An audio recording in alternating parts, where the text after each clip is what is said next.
करता हूं, आपको धन्यवाद देता हूं और क्षमा चाहता हूं कि हाल थोड़ा छोटा हो गया है। मेरा आग्रह यह है, अपने दाएं बाएं देख लें, जो आपको वरिष्ठ जन लग रहे हैं अगर उनके लिए कुर्सी छोड़ सकते हैं तो छोड़ दें, बेटियों को बैठे रहने दें, बहनों को बैठे रहने दें। बीच में जो जगह है, यहाँ अगर जिसके पास पैंट ढीला है आराम से पालथी मार के बैठ सकता है। इधर बीच में बैठ जाए, थोड़ा आगे आके, कोई शर्म की बात नहीं है, बैठिए ना, आगे आइए।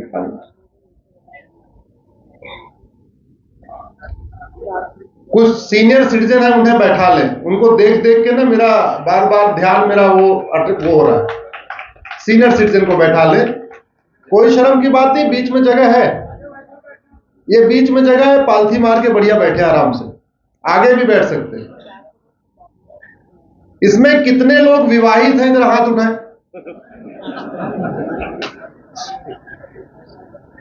आप नीचे हाथ। कितने लोग अपनी पति या पत्नी के साथ आए, हाथ उठाएं। जो लोग नहीं आए हैं, आपने बहुत बड़ा पाप किया है। मंदिर आप अकेले जाते हैं या सपरिवार जाते हैं, तो फिर यहां अकेले क्यों आए?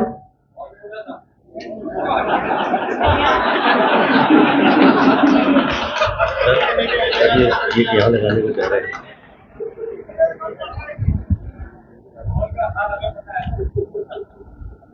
आगे से ऐसा मत करिएगा। आगे से जब भी ऐसे कार्यक्रम में जाए, कम से कम मेरे कार्यक्रम में तो बच्चों को भी ले आइए। अगर आपका बेटा, आपका बेटी 12-13 साल का है तो उसको ले आइएगा। मैं जो लड़ाई लड़ रहा हूं आपके लिए लड़ी नहीं रहा हूं। मैं जो लड़ाई लड़ रहा हूं, मैं नेक्स्ट जनरेशन की लड़ रहा हूं। तो अगर नेक्स्ट जनरेशन नहीं आएगी, उसको ही नहीं पता है कि भारत में क्या होने वाला है, क्या हो सकता है, या भारत के अलग अलग राज्यों में क्या हो रहा है, तो वो कैसे जागरूक कैसे होगा? क्योंकि स्कूल में तो पढ़ाया नहीं जाएगा। सीबीएसई 1929 वाला चल रहा है, जो अंग्रेज बना के गए थे। सीबीएसई बोर्ड 1929 में अंग्रेजों ने बनाया था। वहां मैकाले सिस्टम चल रहा है, मिशनरी सिस्टम चल रहा है। वहां तो बताएंगे नहीं भारत में क्या खतरे हैं, मदरसों में बताएंगे नहीं। तो और आपके बच्चे सरस्वती शिशु मंदिर में पढ़ नहीं रहे होंगे, तो पता कैसे चलेगा खतरा क्या? तो कम से कम ऐसे कार्यक्रम में लेके आएंगे।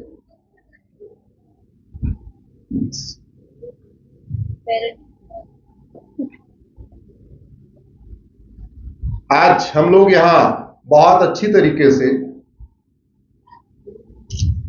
शांत वातावरण में एक देश एक विधान पे चर्चा करने जा रहे हैं, और इसी समय भारत के अलग अलग राज्यों में गणेश पंडाल पे पत्थरबाजी हो रही है। हिंदुस्तान में जहां 80% हिंदू हैं, चलिए 79% हो गए अब तो, वहां पे हिंदुओं के त्योहार पे गणेश पंडाल पे पत्थरबाजी हो रही है। जानते हैं क्यों?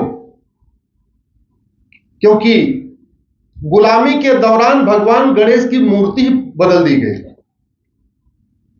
भगवान गणेश का मुख्य शस्त्र है कुल्हाड़ी, और आज की डेट में बहुत दिनों से रिसर्च कर रहा हूं, किसी भी गणेश पंडाल में गणेश जी के हाथ में कुल्हाड़ी नहीं है।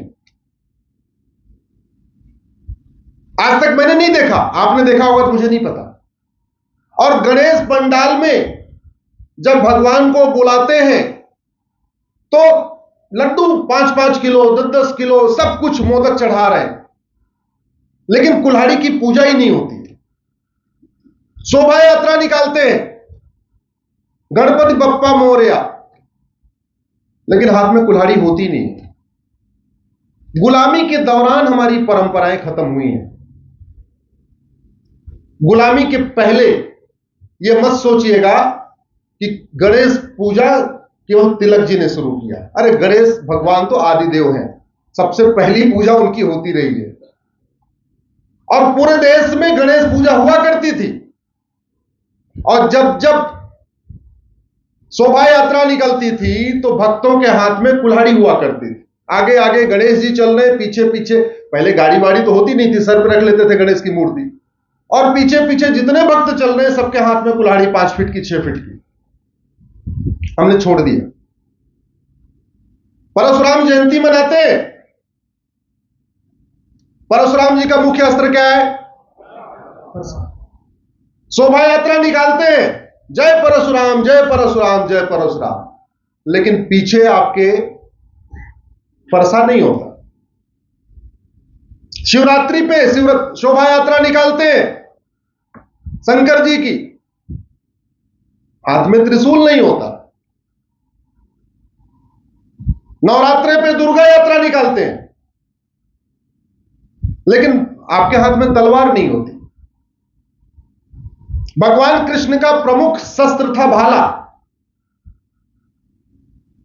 बलराम जी ने दुर्योधन को गदा सिखाया था और उससे दुर्योधन सर्वश्रेष्ठ गदाधर बना। भीम और दुर्योधन टक्कर के हैं। और जब एक भाई ने दुर्योधन को सिखाया तो दूसरे भाई ने युधिष्ठिर को सिखाया, और भगवान ने कृष्ण ने युधिष्ठिर को भाला विद्या सिखाई, और युधिष्ठिर पृथ्वी के सर्वश्रेष्ठ भाले के एक्सपर्ट बने। हम जन्माष्टमी मनाते हैं, भाला की पूजा नहीं करते। हनुमान जयंती मनाते हैं, गदा यात्रा नहीं निकलते। ये सब गुलामी का परिणाम है। गुलामी की सोच ने हमने अपने त्योहारों को, अपनी परंपराओं को छोड़ दिया। ठीक है, कपड़े बदले, गाड़ी बदली और सुविधाएं, सुख सुविधाएं बदली, लेकिन जो दिक्कत हो गई, हमने अपनी परंपरा बदल दी। कहते हैं धर्मो रक्षति रक्षतः। अरे धर्म रक्षा करेगा कैसे जब धर्म का सही से आप पालन नहीं करोगे? रक्षा तो तब होगी जब वास्तव में आप उसी स्वरूप में उसको फॉलो करोगे जिस स्वरूप में हमारे पूर्वज किया करते थे। बिंद्रा साहब बैठे हुए, जब जब मुझे कोई सिख दिखाई पड़ता मैं उसको प्रणाम करता हूं, वो बड़े भाई के रूप में प्रणाम करता हूं। क्यों? क्योंकि हमारे पूर्वज 4 भाई थे, जो सबसे बड़ा भाई हुआ क्या हुआ हो, तो इसलिए भारत में जितने सिख हैं सारे हमारे बड़े भाई हैं, सबको बड़ा भाई मानता हूं, क्योंकि हमारे पूर्वजों के वो सबसे बड़े की जनरेशन निकले। गुरुओं ने कितना बड़ा बलिदान किया। शायद अगर सिख पंथ नहीं बना होता तो आज मेरा नाम अश्विनी नहीं होता, आज आपका नाम अरविंद नहीं होता, आपका नाम अरुण नहीं होता, कुछ और होता। लेकिन हमारे सिख भाइयों ने भी अपनी परंपरा छोड़ दिया। उनको ऐसी शिक्षा दी जा रही है कि वो भूल चुके हैं कि सिख पंथ बना किस लिए, फतेह सिंह और जोरावर सिंह को चिनवाया क्यों गया था। उनको आजकल वो भी गाना गा रहे हैं, मजहब नहीं सिखाता आपस में बैर रखना, जबकि सच्चाई है पूरी दुनिया में झगड़ा ही मजहब का है। सच्चाई है मजहब ही सिखाता है आपस में बैर रखना, लेकिन उसमें न लगा दिया तो क्या बोलने लगे, मजहब नहीं सिखाता आपस में बैर रखना। सबसे बड़ा झूठ, सबसे बड़ा फ्रॉड है।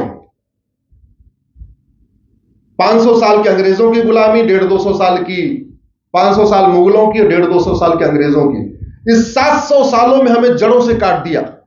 झूठा इतिहास, झूठी कहानियां, झूठी परंपराएं, झूठे रीति रिवाज, और हालत यह हो गई है। आज मैं देख रहा था कि इस समय उत्तराखंड में कुल 13 जिले हैं। 13 जिलों में से राम कथा, भागवत कथा, रामायण कथा, भागवत कथा, कृष्ण कथा, गीता कथा केवल 3 जिलों में होती है। 3 क्या, बल्कि 2 में ही होती है। सारी 13 जिलों में कथाएं हो रही हैं क्या? जोर से बोलिए जरा। नहीं।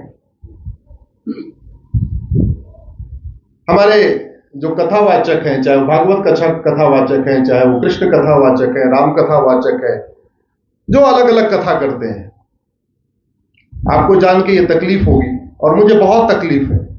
भारत के 800 जिलों में से केवल 300 जिलों में ही कथाएं घूम घूम के हो रही हैं। हमने 800 जिलों में से 500 जिले मिशनरियों और जमातियों के लिए छोड़ दिया है, वह कथा ही नहीं हो रही। 6,000 तहसील में से मुश्किल से 2,000 तहसीलों में राम कथा हो रही है, भागवत कथा हो रही है, कृष्ण कथा हो रही है। हमने लगभग 4,000 तहसीलें जमातियों और मिशनरियों के लिए छोड़ दिया। अगर हमारा पतन हो रहा है तो उसमें हम भी दोषी हैं। और एक झूठ सिखाया जाता है, कुछ बात है कि हस्ती मिटती नहीं हमारी। सबसे बड़ा फ्रॉड है ये, सबसे बड़ा झूठ है ये। दुर्योधन का ननिहाल गंधार देखते देखते मात्र 50 साल में अफगानिस्तान बन गया।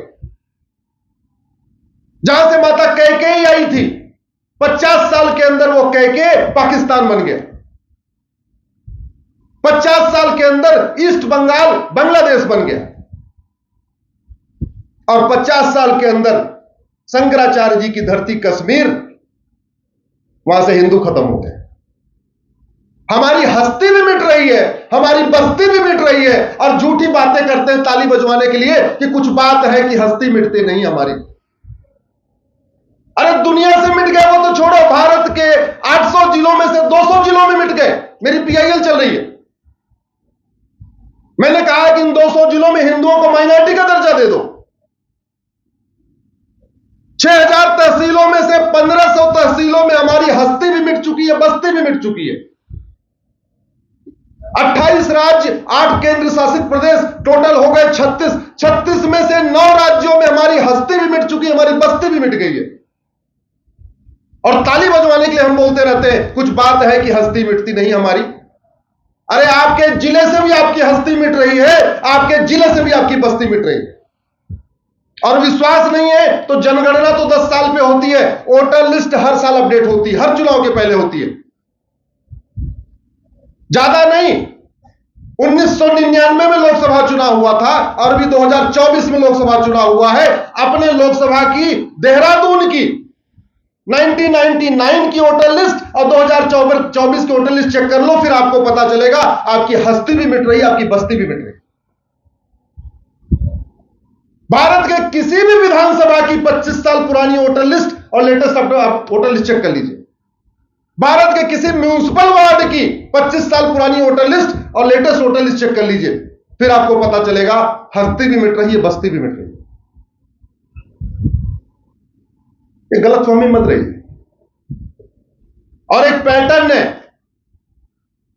औरंगजेब के समय में भी पति के सामने पत्नी का बलात्कार होता था, भाई के सामने बहन का बलात्कार होता था, मां के सामने बच्चे का बलात्कार होता था, और पति के सामने पत्नी का, पिता के सामने बेटी का बलात्कार होता था। 1947 में भी पिता के सामने बेटी का बलात्कार हुआ, भाई के सामने बहन का बलात्कार हुआ, बच्चे के सामने मां का बलात्कार हुआ। 1990 में भी पिता के सामने पत्नी का बलात्कार, पति के सामने पत्नी का बलात्कार, बच्चे के सामने मां का बलात्कार। और 2024 में भी ईस्ट बंगाल में, पता नहीं आपको पता है कि नहीं पता है, ईस्ट बंगाल में भी पति के सामने पत्नी का बलात्कार हो रहा है, बच्चे के सामने मां का बलात्कार हो रहा है, भाई के सामने बहन का बलात्कार हो रहा है, और वो भाई, वो पिता, वो पति मजबूर होकर देख रहा है। आप बहुत बड़ी गलतफहमी में बैठे हुए। अभी लेटेस्ट उन्होंने एक मारा, एक फैक्ट्री का मालिक, 1,000 आदमी काम करते थे, 1,000 परिवारों की रोजी रोटी चलती थी। किस लिए मार दिया? क्योंकि वो हिंदू था। कुचल कुचल के मारा। इस समय ईस्ट बंगाल में अंडरवियर खोल के चेक करके मार रहे हैं, क्योंकि वहां के हिंदू जानबूझ के अपने नाम बदल के बताते हैं, नाम बदल के बताते हैं, इसलिए अंडरवियर खोल के चेक करके मार रहे हैं, कंफर्म करके। कहीं झूठा नाम तो नहीं बता रहा है, नाम उसका अरविंद है, बताता अब्दुल है, इसलिए पहले अंडरवियर चेक होती है, ये अब्दुल है या अरविंद है। अब बहुत बड़ी गलतफहमी में। समाधान सबको करना पड़ेगा। लोकतंत्र के चारों स्तंभ अच्छी तरीके समझ ले, सांसद, विधायक, मंत्री अच्छी तरीके समझ ले, हाई कोर्ट और सुप्रीम कोर्ट के जज अच्छी तरीके समझ ले, खबर पालिका वाले भी अच्छी तरीके समझ ले, न्यायपालिका वाले भी अच्छी तरीके समझ ले, विधायिका वाले भी अच्छी तरीके समझ ले। जब जब तक भारत में हिंदू बहुसंख्यक है तब तक ये संविधान है, नहीं 1 मिनट लगेगा इस संविधान को जलाने में। जब तक भारत में हिंदू बहुसंख्यक है तब तक भारत में लोकतंत्र है। जब तक भारत में हिंदू बहुसंख्यक है तब तक सबका साथ सबका विकास है। जब तक भारत में हिंदू बहुसंख्यक है तब तक equality, justice, liberty, fraternity, unity, national integration तब तक है जब तक भारत में हिंदू बहुसंख्यक है। जिन 9 राज्यों में, 200 जिलों में, 1500 तहसीलों में हिंदू खत्म हो चुका है, मैं बहुत सारे वहां जाके मैंने पर्सनली देखा है, न वहां सबका साथ सबका विकास काम करता है, न लोकतंत्र काम करता है, न सेक्युलरिज्म काम करता है, न संविधान काम करता है। बाकी तो छोड़ो, पुलिस भी अपने थाने में बैठी रहती है, अपने थाने से बाहर नहीं निकलती। और ज्यादा डाटा देखना है, इलेक्शन कमीशन के आंकड़े देख लो। इलेक्शन कमीशन हर चुनाव के पहले, राज्य का चुनाव होगा तो उस राज्य के सेंसिटिव बूथ की लिस्ट बनाता है, और जब देश का चुनाव होता है तो पूरे देश के सेंसिटिव बूथ की लिस्ट बनाता है।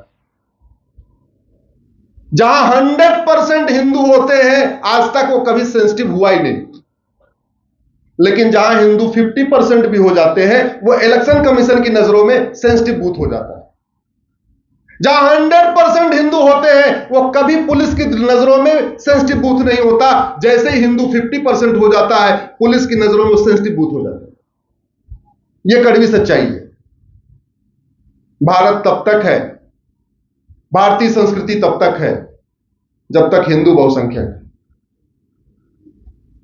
दुर्भाग्यवश गुलामी की शिक्षा ने, गुलामी की चिकित्सा, गुलामी की न्यायिक व्यवस्था ने, गुलामी की प्रशासनिक व्यवस्था ने लगातार हिंदू धर्म को अगर कमजोर करने का प्रयास नहीं किया तो मजबूत करने का भी प्रयास नहीं किया। यह कड़वी सच्चाई है। और आम जनता भी इतनी दलगुलाम हो चुकी है, पार्टियों ने ऐसी अफीम खिला दिया है कि कड़वा सच बोलने से डरते हैं। अरे भाई ठीक है, जिसको पार्षद बनना है वो कड़वा सच न बोले, जिसको प्रधान बनना है वो कड़वा सच न बोले, जिसको विधायक सांसद बनना है वो कड़वा सच न बोले। लेकिन वो संख्या कितनी है? अरे पूरे भारत में 5000 ही तो विधायक है, बनते हैं, तो बाकी लोग तो कड़वा सच बोल सकते हैं ना। पूरे देश में 800 लोग तो सांसद बनते हैं, लोकसभा राज्यसभा मिला के, तो 5000 विधायक और 800 लोकसभा राज्यसभा सांसद, 5800। चलो ये 5800 लोग, हर पार्टी वाले कड़वा सच न बोले, लेकिन बाकी लोग तो बोल देते हैं। ईमानदारी से बताइए, आज तक आप में से कितने लोग अपने सांसद से मिले और आपने उनको बताया कि घुसपैठ नियंत्रण कानून बनाओ, धर्मांतरण नियंत्रण कानून बनाओ, जनसंख्या नियंत्रण कानून बनाओ, अवैध निर्माण नियंत्रण कानून बनाओ? बोला क्या?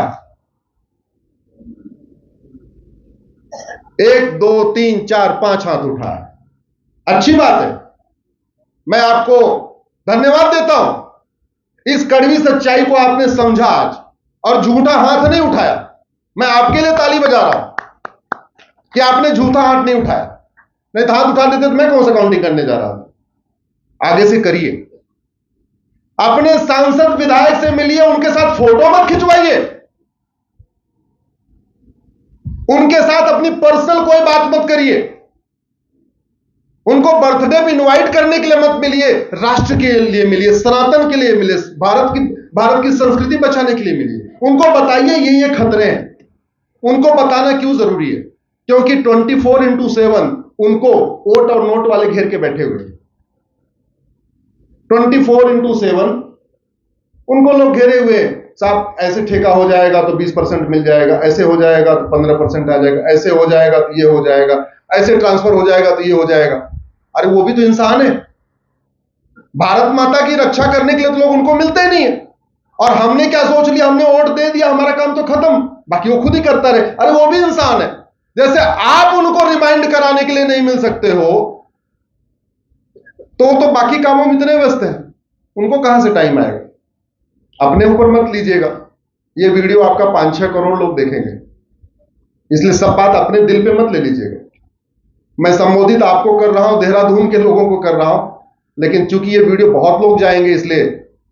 और दूसरी बात, शुगर तो रोज आप लोग खाते रहते हैं, चाय में चीनी तो लेते रहते होंगे, नीम की पत्ती नहीं खाते ना? तो अगले आधे घंटे हम आपको नीम की पत्ती खिलाएंगे।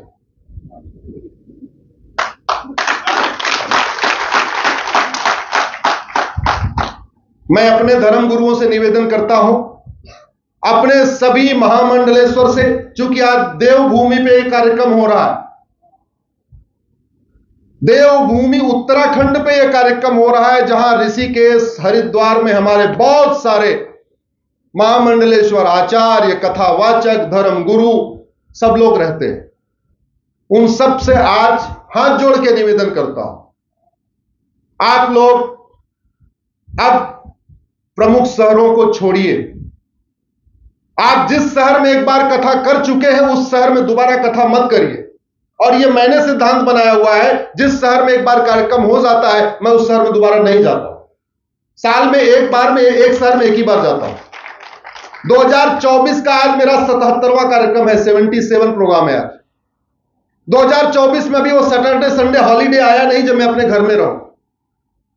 2023 में मैं 115 जिलों में गया था, 2022 में मैं 90 जिलों में गया था। हमको भी अच्छा लगता है अपनी पत्नी के साथ बैठना, अपने बच्चों के साथ भोजन करना। मैं भी परिवार वाला हूं, कोई मैं साधु सन्यासी नहीं हूं, लेकिन मुझे अपने बच्चों को भी चिंता है और आपके बच्चों को भी चिंता है।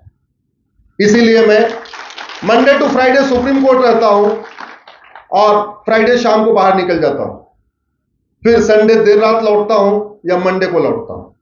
जैसे आज मैं 11-12 बजे पहुंचूंगा।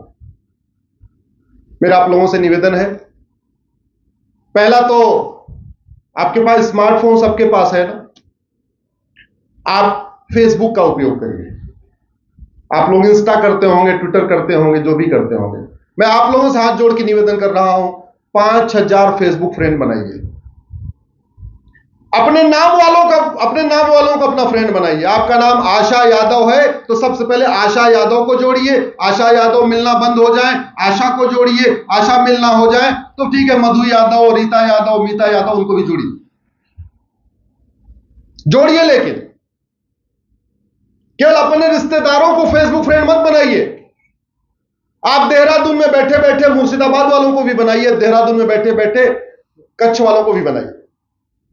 और मैंने क्यों कहा अपने नाम वालों को? अपने नाम वालों का एक विशेष अट्रैक्शन होता है, ये साइकोलॉजिकल है। अगर आपको सादा कागज मिलेगा, सबसे पहले अपना नाम ही लिखेंगे आप। अश्विनी उपाध्याय की बात शायद उतनी अच्छी नहीं लगेगी, लेकिन अगर आशा शर्मा लिखेंगी तो जो बाकी सारी 5000 आशा शर्मा है उसको ध्यान से पढ़ेंगे। हमारी बात हो सकता है मिस कर दें।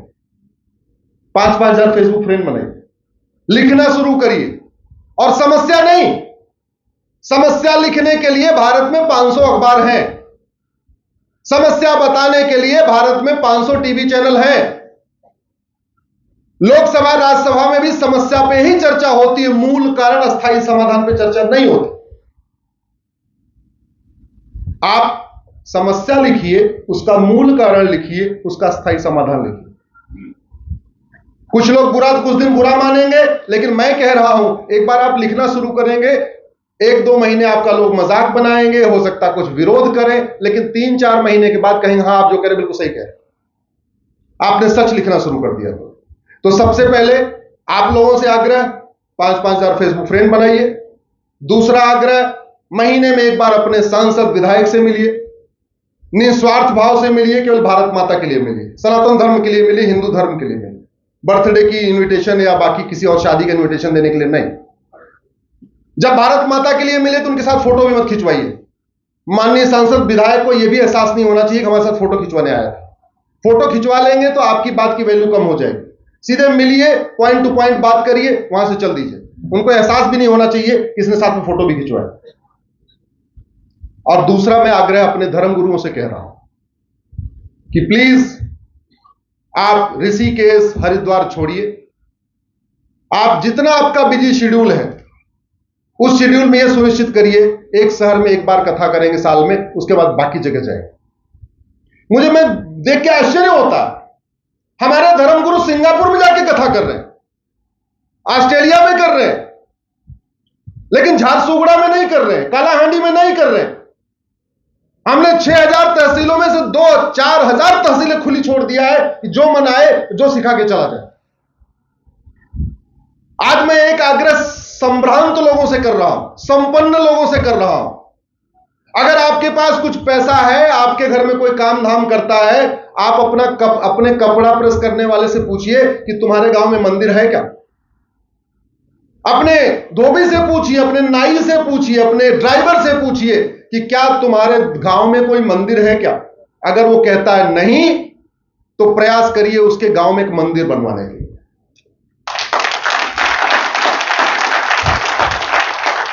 आप अपने घर में कीर्तन करवाइए चाहे मत करवाइए, अपनी फैक्ट्री के एम्प्लॉय, जो आपका फैक्ट्री का मजदूर है, जो इलेक्ट्रीशियन है, जो फिटर है, उसके गांव में जाके एक बार 24 घंटे का कीर्तन करवाइए। वो भी खुश होगा कि मेरे मालिक देहरादून से आए हुए कथा कराने के लिए, और उसके पूरे गांव में एक वातावरण हो जाएगा। 2 दिन का टाइम लगेगा, 24 घंटे कीर्तन करा के, भंडारा करा के उसके गांव में आ जाइए। जितना फल आपको अपने घर में कीर्तन कराने से मिलेगा, उतना ही फल आपके ड्राइवर के घर में कीर्तन होगा तो भी आपको मिलेगा। हमें कुछ सोचना पड़ेगा।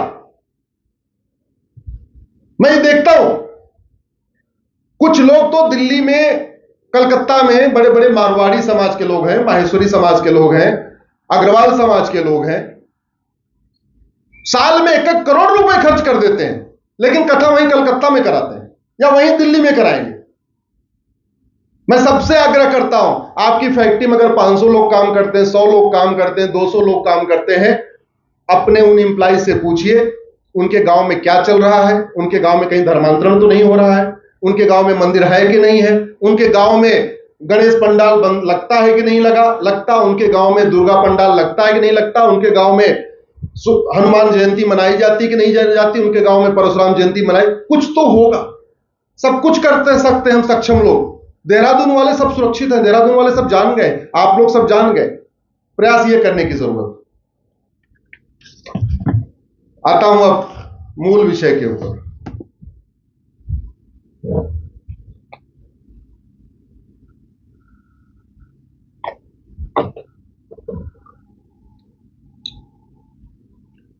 भारत में संविधान चलता है, भारत संविधान से ही चलता है ना, और संविधान 2 शब्दों से मिलकर बना हुआ है, संविधान। ऐसा विधान जो सबके लिए एक समान हो, उसको कहते हैं संविधान।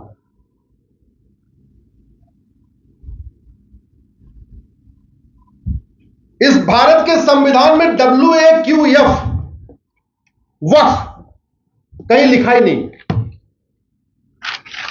WAQF नाम का शब्द भारत के संविधान में कहीं है ही नहीं। इसके बावजूद 1900 पहले अंग्रेजों ने वक्फ एक्ट बनाया। चलो ठीक है, अंग्रेजों ने वक्फ एक्ट बना दिया, बात समझ में आती है। उनको भारत को तोड़ना था, उनको भारत में डिवाइड एंड रूल करना था, उन्होंने बना दिया। लेकिन जब भारत का संविधान बन गया, तो संविधान निर्माता जब संविधान बना रहे थे तो उनको यह भी पता था भारत में कौन कौन सा कानून चल रहा है। इसलिए आर्टिकल 13 में उन्होंने लिखा कि कोई भी नियम कानून जो फंडामेंटल राइट का वायलेशन करेगा, आज की डेट में वो खत्म। मेरी अपनी इंटरप्रिटेशन के अनुसार ये जो WAQF वक्फ एक्ट लिखा हुआ है ना, ये 1950 में खत्म हो जाना चाहिए था आर्टिकल 13 के, चूंकि आर्टिकल 13 को वायलेट करता है।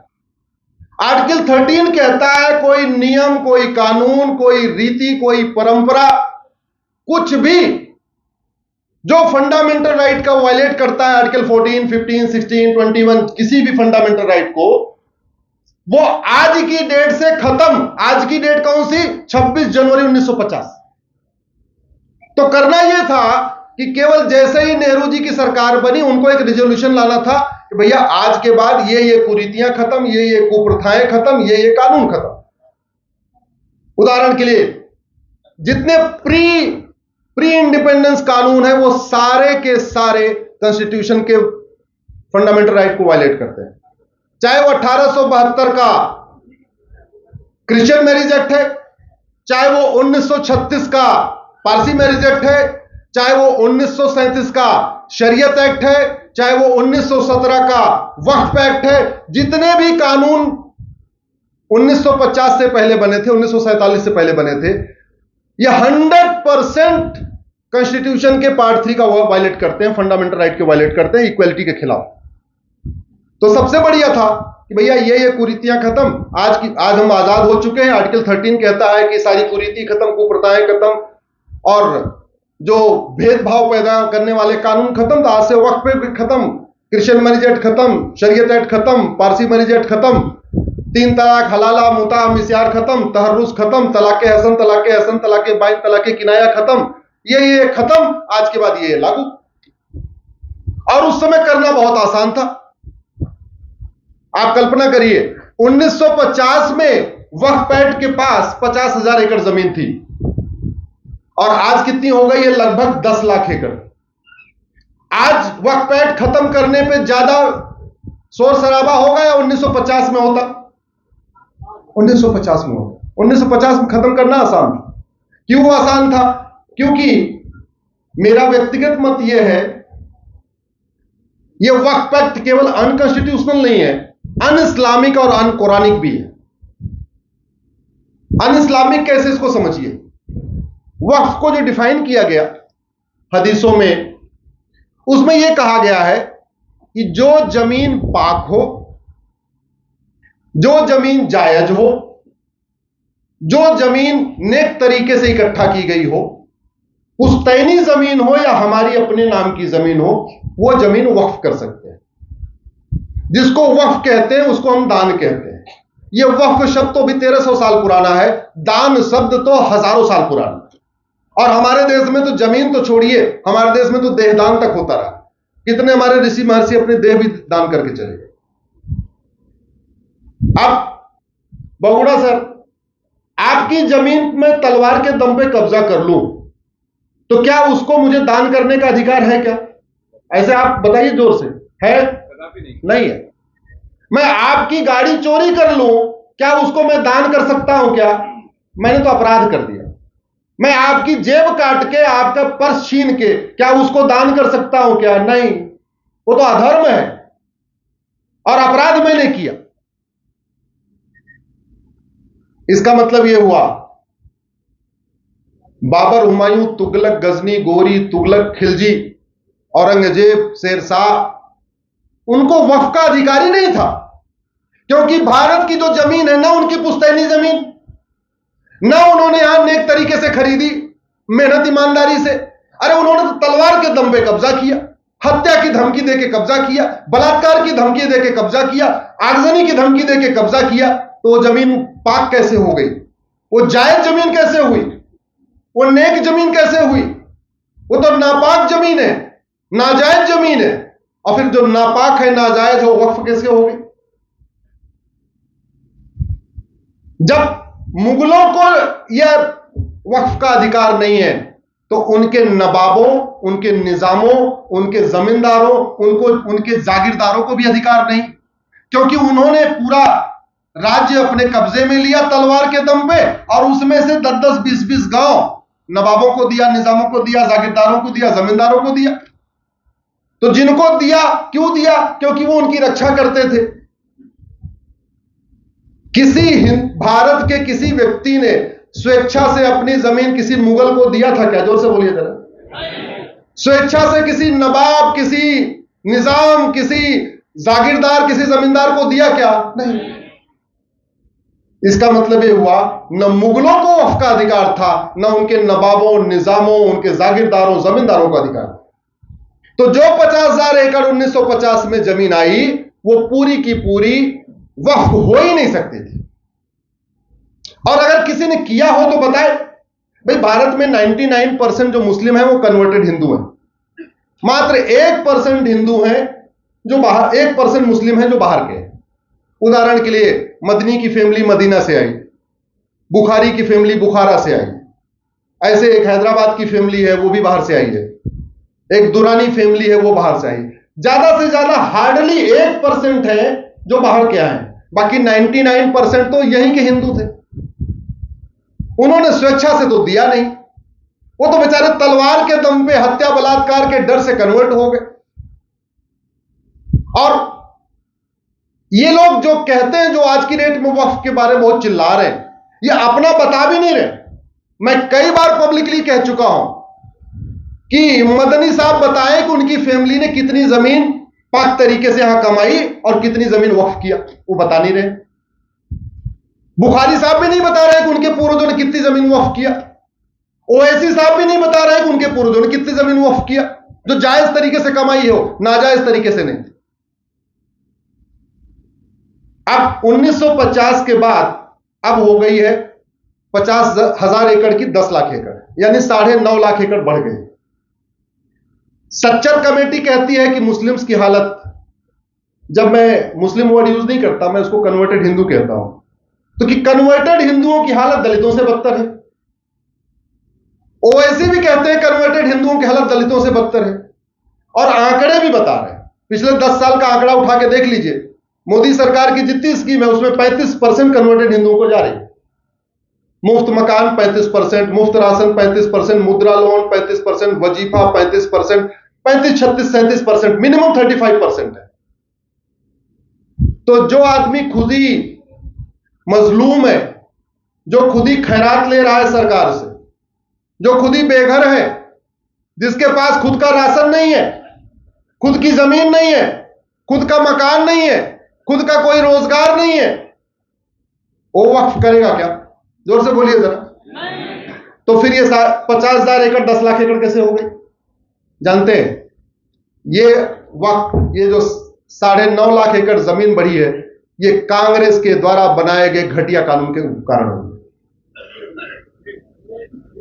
अगर आप कांग्रेस का इतिहास उठा के देखिए, किसी भी व्यक्ति का कैरेक्टर देखना हो तो उसकी जबान न मत देखिए, उसके द्वारा किए गए कार्य को देखिए। जैसे मैं भाषण बहुत अच्छे अच्छे दूं और काम न करूं, तो फिर तो भाषणबाजी हो गई, बतौलेबाजी हो गई ना। मैं बहुत गहराई से इस पे स्टडी कर रहा था, और आज से नहीं, जब मैं इंजीनियर था तब से कर रहा था। मुगल यहां इस्लाम को फैलाने आए, ब्रिटिश यहां राज करने नहीं आए थे, क्रिश्चियनिटी को फैलाने आए थे। राजपाट हथिया के कन्वर्ट करना आसान होगा। मुगल यहां पे इस्लाम को फैलाने आए, कांग्रेस यहां पे, ब्रिटिश यहां पे क्रिश्चियनिटी को फैलाने आए, और उन दोनों का जो काम अधूरा रह गया था वो 1950 के बाद कांग्रेस ने शुरू किया।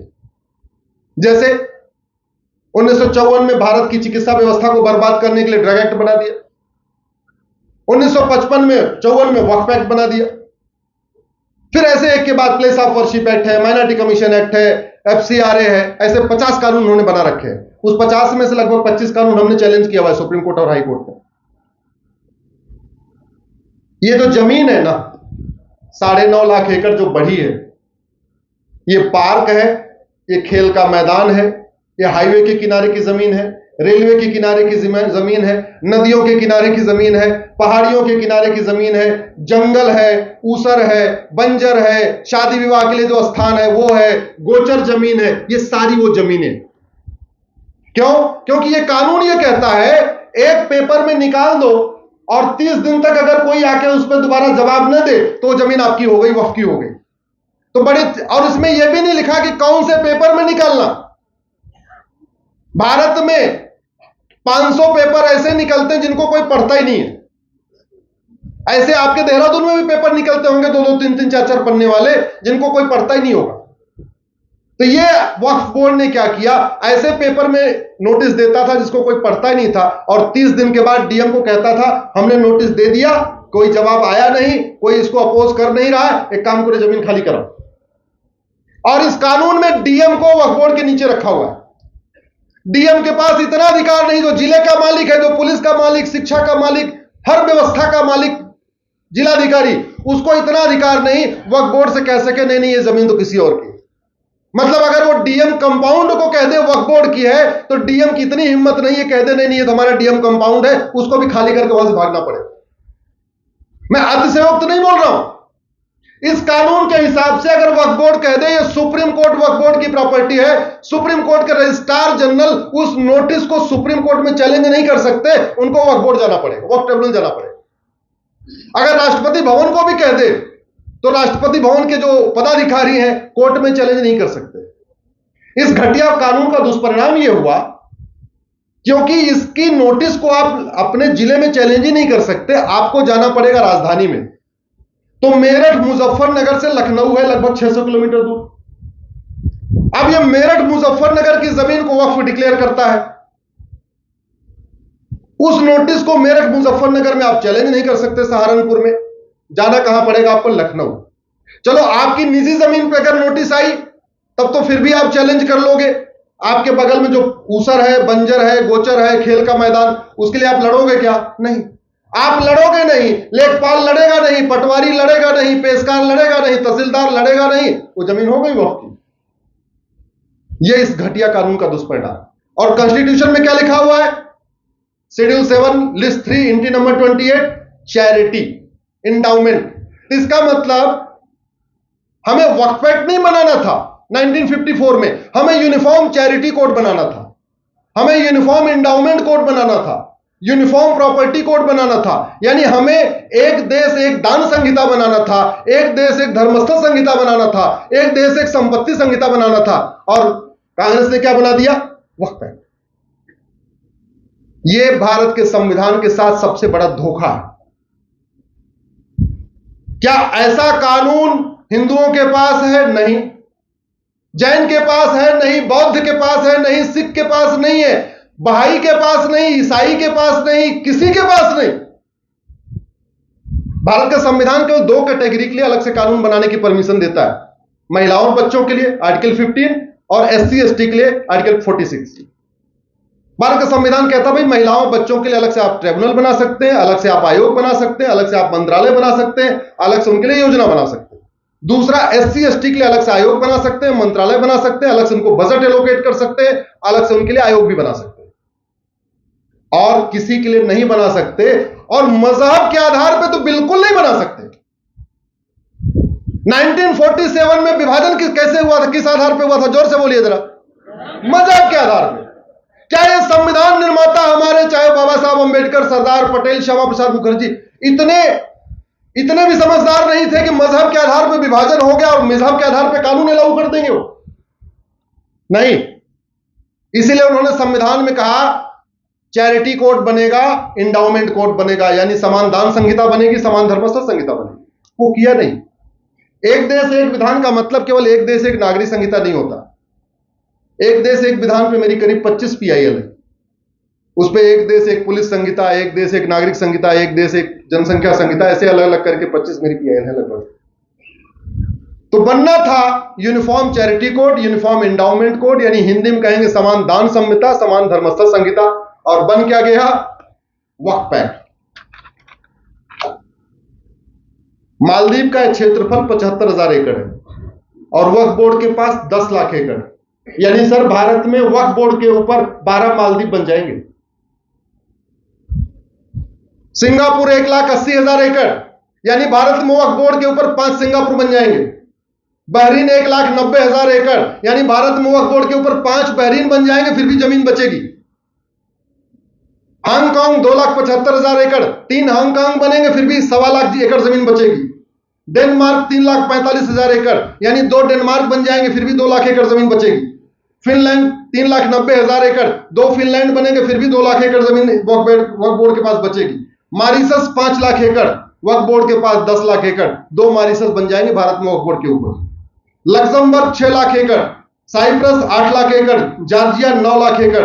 मैं कैलकुलेट कर रहा था, दुनिया के 50 देशों का क्षेत्रफल 10 लाख एकड़ से कम, यानी भारत में वक्फ बोर्ड के ऊपर, वक्फ बोर्ड के पास जो जमीन है दुनिया के 50 देशों की जमीन से ज्यादा है। यह सिचुएशन है। और किसने कर दिया? कांग्रेस ने। और हम अभी किसको वोट दे रहे हैं? कांग्रेस को। मैं सोचता हूं हिंदुओं का इतना बुरा हाल हो क्यों रहा? इसीलिए हो रहा है, हमें समझ में नहीं आ रहा कि गले में हमारी फांसी कौन दे रहा है, और फिर भी हम उससे कह रहे हैं फांसी डालो, फांसी डालो, फांसी डालो।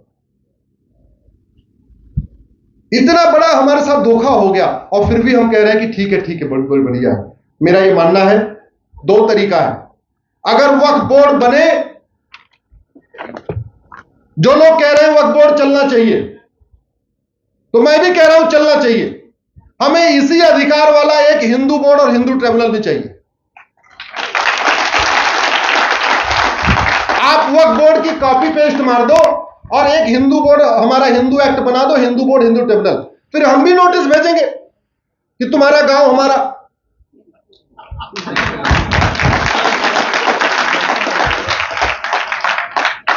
उतने पावर चाहिए जितनी पावर इसमें है। अगर ये वक्फ बोर्ड 1500 साल पुराने गांव को कह सकता वक्फ प्रॉपर्टी है, तो भारत में तो 500 साल पहले कोई मुस्लिम था ही नहीं। यहां तो सब 500 साल के बाद हुए हैं। बाबर से पहले यहां मुस्लिम जीरो। तो हम 500 साल तक क्लेम नहीं कर सकते क्या? कर सकते नहीं? हमको भी मिलना चाहिए। फिर आप एक काम करो, आप वक्फ बोर्ड रखो, स्वागत है। लेकिन जब हम क्लेम करेंगे कि यह जमीन हमारी है, तो उसका मुकदमा हमारे हिंदू बोर्ड हिंदू ट्रिब्यूनल में चलना चाहिए। आप हिंदू के लिए हिंदू बोर्ड हिंदू ट्रिब्यूनल बना दो, जैन के लिए जैन बोर्ड जैन ट्रिब्यूनल बना दो, बौद्ध के लिए बौद्ध बोर्ड बौद्ध ट्रिब्यूनल बना दो, सिखों के लिए सिख बोर्ड सिख ट्रिब्यूनल बना दो। और हम कहते हैं वैसे चारों ये हिंदू ही हैं, एक काम करो, एक ही कानून बना दो, इसमें कह दो ये हिंदू जैन बौद्ध सिख पे लागू होगा। हम चारों आपस में निपट निपट के जहां जहां नोटिस भेजना होगा भेज लेंगे। क्यों सर? मित्रा साहब, संविधान की नजरों में ठीक है ना? बैलेंस हो जाएगा ना? और दूसरा तरीका, या तो आप इसको खत्म कर दो और यूनिफॉर्म चैरिटी कोड बनाओ, यूनिफॉर्म एंडोमेंट कोड बनाओ। भारत के इतिहास में आज तक सर कोई ऐसा कानून ही नहीं बना जिसमें 44 अमेंडमेंट करना पड़ा हो। मेरे रिसर्च के अनुसार, हो सकता है मैं गलत भी हो जाऊं, किसी और के पास हो, मैं सोच रहा था कि आज तक कोई ऐसा कानून है क्या जिसमें 44 अमेंडमेंट करना पड़ा है? आज तक ऐसा कोई कानून ही नहीं है। जिस टायर में 44 छेद हो जाए ना, उसमें पंचर नहीं बनवाना चाहिए। क्या करना चाहिए? जिस छत में 44 जगह से पानी टपकने लगे, उसमें वाल पुट्टी नहीं बनना चाहिए। क्या करना चाहिए? दो ही तरीका है बैलेंस करने का, या तो वक्फ बोर्ड को चलने दिया जाए, संविधान के प्रियम्बल से सेकुलर शब्द हटा दिया जाए। हमने इसको चैलेंज किया हुआ है, 21 या 22 अक्टूबर को सेकुलरिज्म के ऊपर सुनवाई है। ये बहुत फ्रॉड हुआ है हमारे साथ, हमने इसको भी चैलेंज किया हुआ है। वक्फ बोर्ड वक्फ ट्रिब्यूनल चलने दिया जाए, संविधान के प्रियम्बल से सेकुलर शब्द हटा दिया जाए, और हमें अपना Hindu act Hindu board Hindu tribunal चलने दिया जाए। हमारा अपना जो ट्रिब्यूनल होगा उसमें सारे के सारे अपने हिंदू होंगे, हिंदू जैन बौद्ध सिख होंगे। हमारा अपना सर्वे का तरीका होगा। हम सर्वे कर करके बताएंगे कौन सी जमीन 400 साल पहले हमारी थी, कौन सी जमीन 500 साल पहले हमारी थी, कहां कहां क्या था, वहां नोटिस भेजेंगे। और जिसको कुछ क्लेम करना होगा, हमको भी वही पावर चाहिए, अखबार में नोटिस देंगे, 30 दिन के बाद जमीन हमारी। हमको भी वैसा हिंदू एक्ट चाहिए, हिंदू बोर्ड चाहिए, जो डीएम उसके अंदर में हो। हम डीएम को आदेश देंगे, ये जमीन खाली कराओ, ये जमीन खाली कराओ, ये जमीन खाली कराओ, ये हमारी जमीन। यही बैलेंस करने का तरीका है। आप बताइए महिला।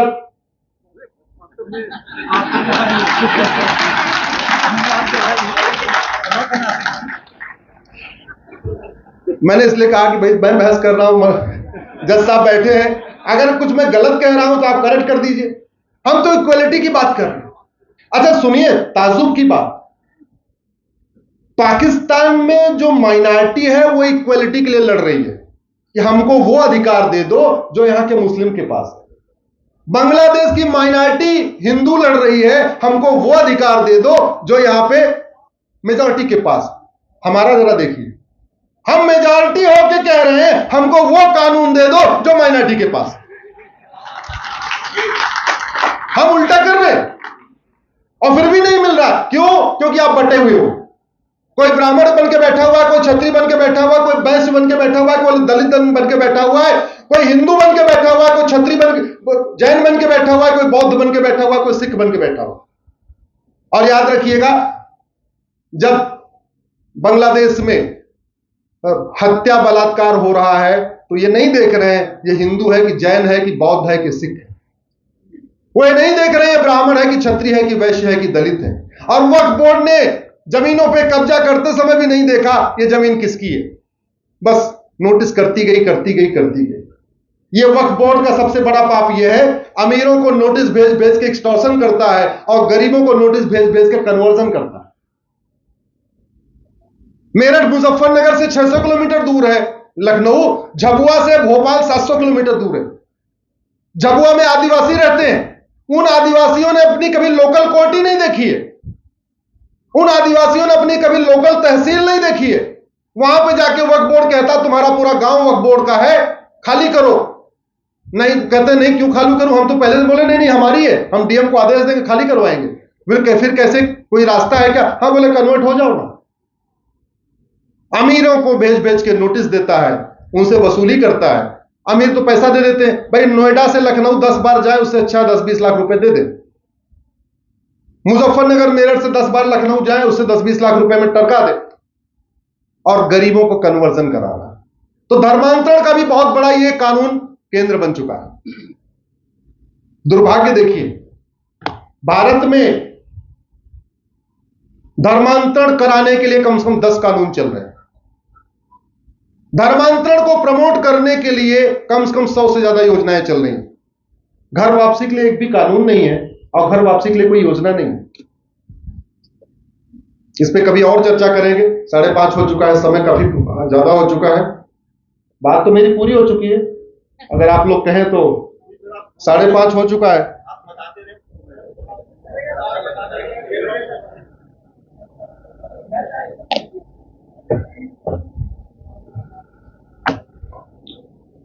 उत्तराखंड की डेमोग्राफी बहुत तेजी के साथ बदल रही है, और इस डेमोग्राफी में बदलने का जो सबसे बड़ा कारण है वो घुसपैठ। दूसरा कारण है धर्मांतरण। तीसरा कारण है पलायन, पहाड़ों से लोग पलायन करके नीचे आ रहे हैं। चौथा सबसे बड़ा कारण है जनसंख्या विस्फोट। आप में से कोई 10 से ज्यादा बच्चे वाला है क्या? हाथ उठाइए। 10 से ज्यादा कोई वाला है क्या? नहीं। अच्छा, 5 से ज्यादा वाला कोई है क्या? 5 से ज्यादा वाला भी। आपके उत्तराखंड में 15 से 20 बच्चे वाले एक नहीं हजारों परिवार रह रहे हैं, आपको पता ही नहीं। एक दो नहीं, हजारों। मेरी जनसंख्या नियंत्रण में पीआईएल चल रही है। जब मैं उस पर काम कर रहा था तो मैं रिसर्च कर रहा था कि कहां कहां क्या चल रहा है।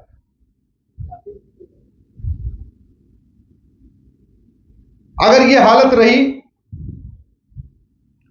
10 साल और लगेगा। क्यों सर? कितना? आपने जो कल्पना नहीं किया है ना, वैसा उत्तराखंड बन जाएगा। आपने सोचा ही नहीं। बांग्लादेश में जुलाई में वहां के हिंदू जैन बौद्ध ने सिख ने सोचा था क्या अगस्त में क्या होने वाला है? नहीं सोचा था ना। हुआ कि नहीं हुआ? मैंने जब इंजीनियरिंग छोड़ी तो मुझे लकली राम जेठमलानी जी गुरु के रूप में मिल गए। मैंने जो ककहरा सीखा ला का कानून का, वो जेठमलानी जी से सीखा। वो क्रिमिनल लॉयर थे, लेकिन मुझे कॉन्स्टिट्यूशन का इंटरेस्ट था। उनके सबसे अच्छी बात यह थी कि वो डैश कामा फुल स्टॉप पे भी 5 घंटे बहस कर सकते थे। सेंटेंस में पैरा चेंज होने पे भी 5 घंटे बहस कर सकते थे। उनकी एक्सपर्टीज यह थी, किसी मर्डरर की बहस करते थे तो ऐसे लगता था ये एकदम बिल्कुल निर्दोष है, और वही उसके उल्टा बहस करते थे तो पक्का लगता था ये इसने पक्का मर्डर किया। कोर्ट में बड़ा मजा आता था उनकी बहस सुन के। संविधान का इंटरप्रिटेशन मैंने उन्हीं से सीखा।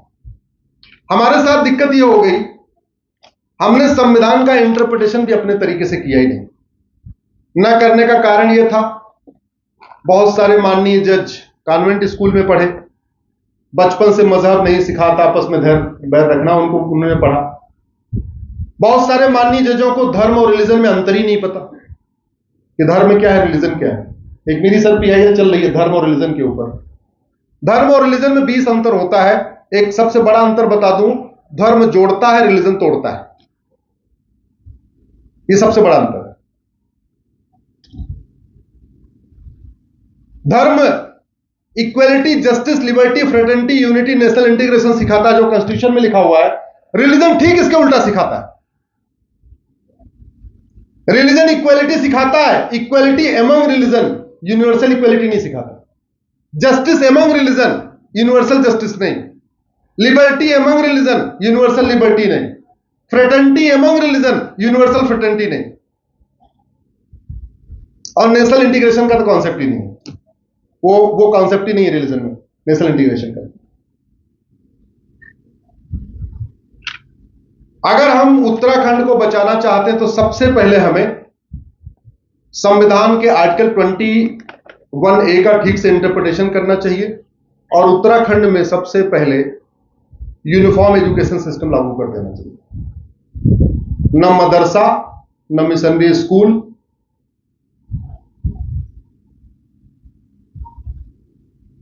One nation, one education board, one syllabus, one curriculum.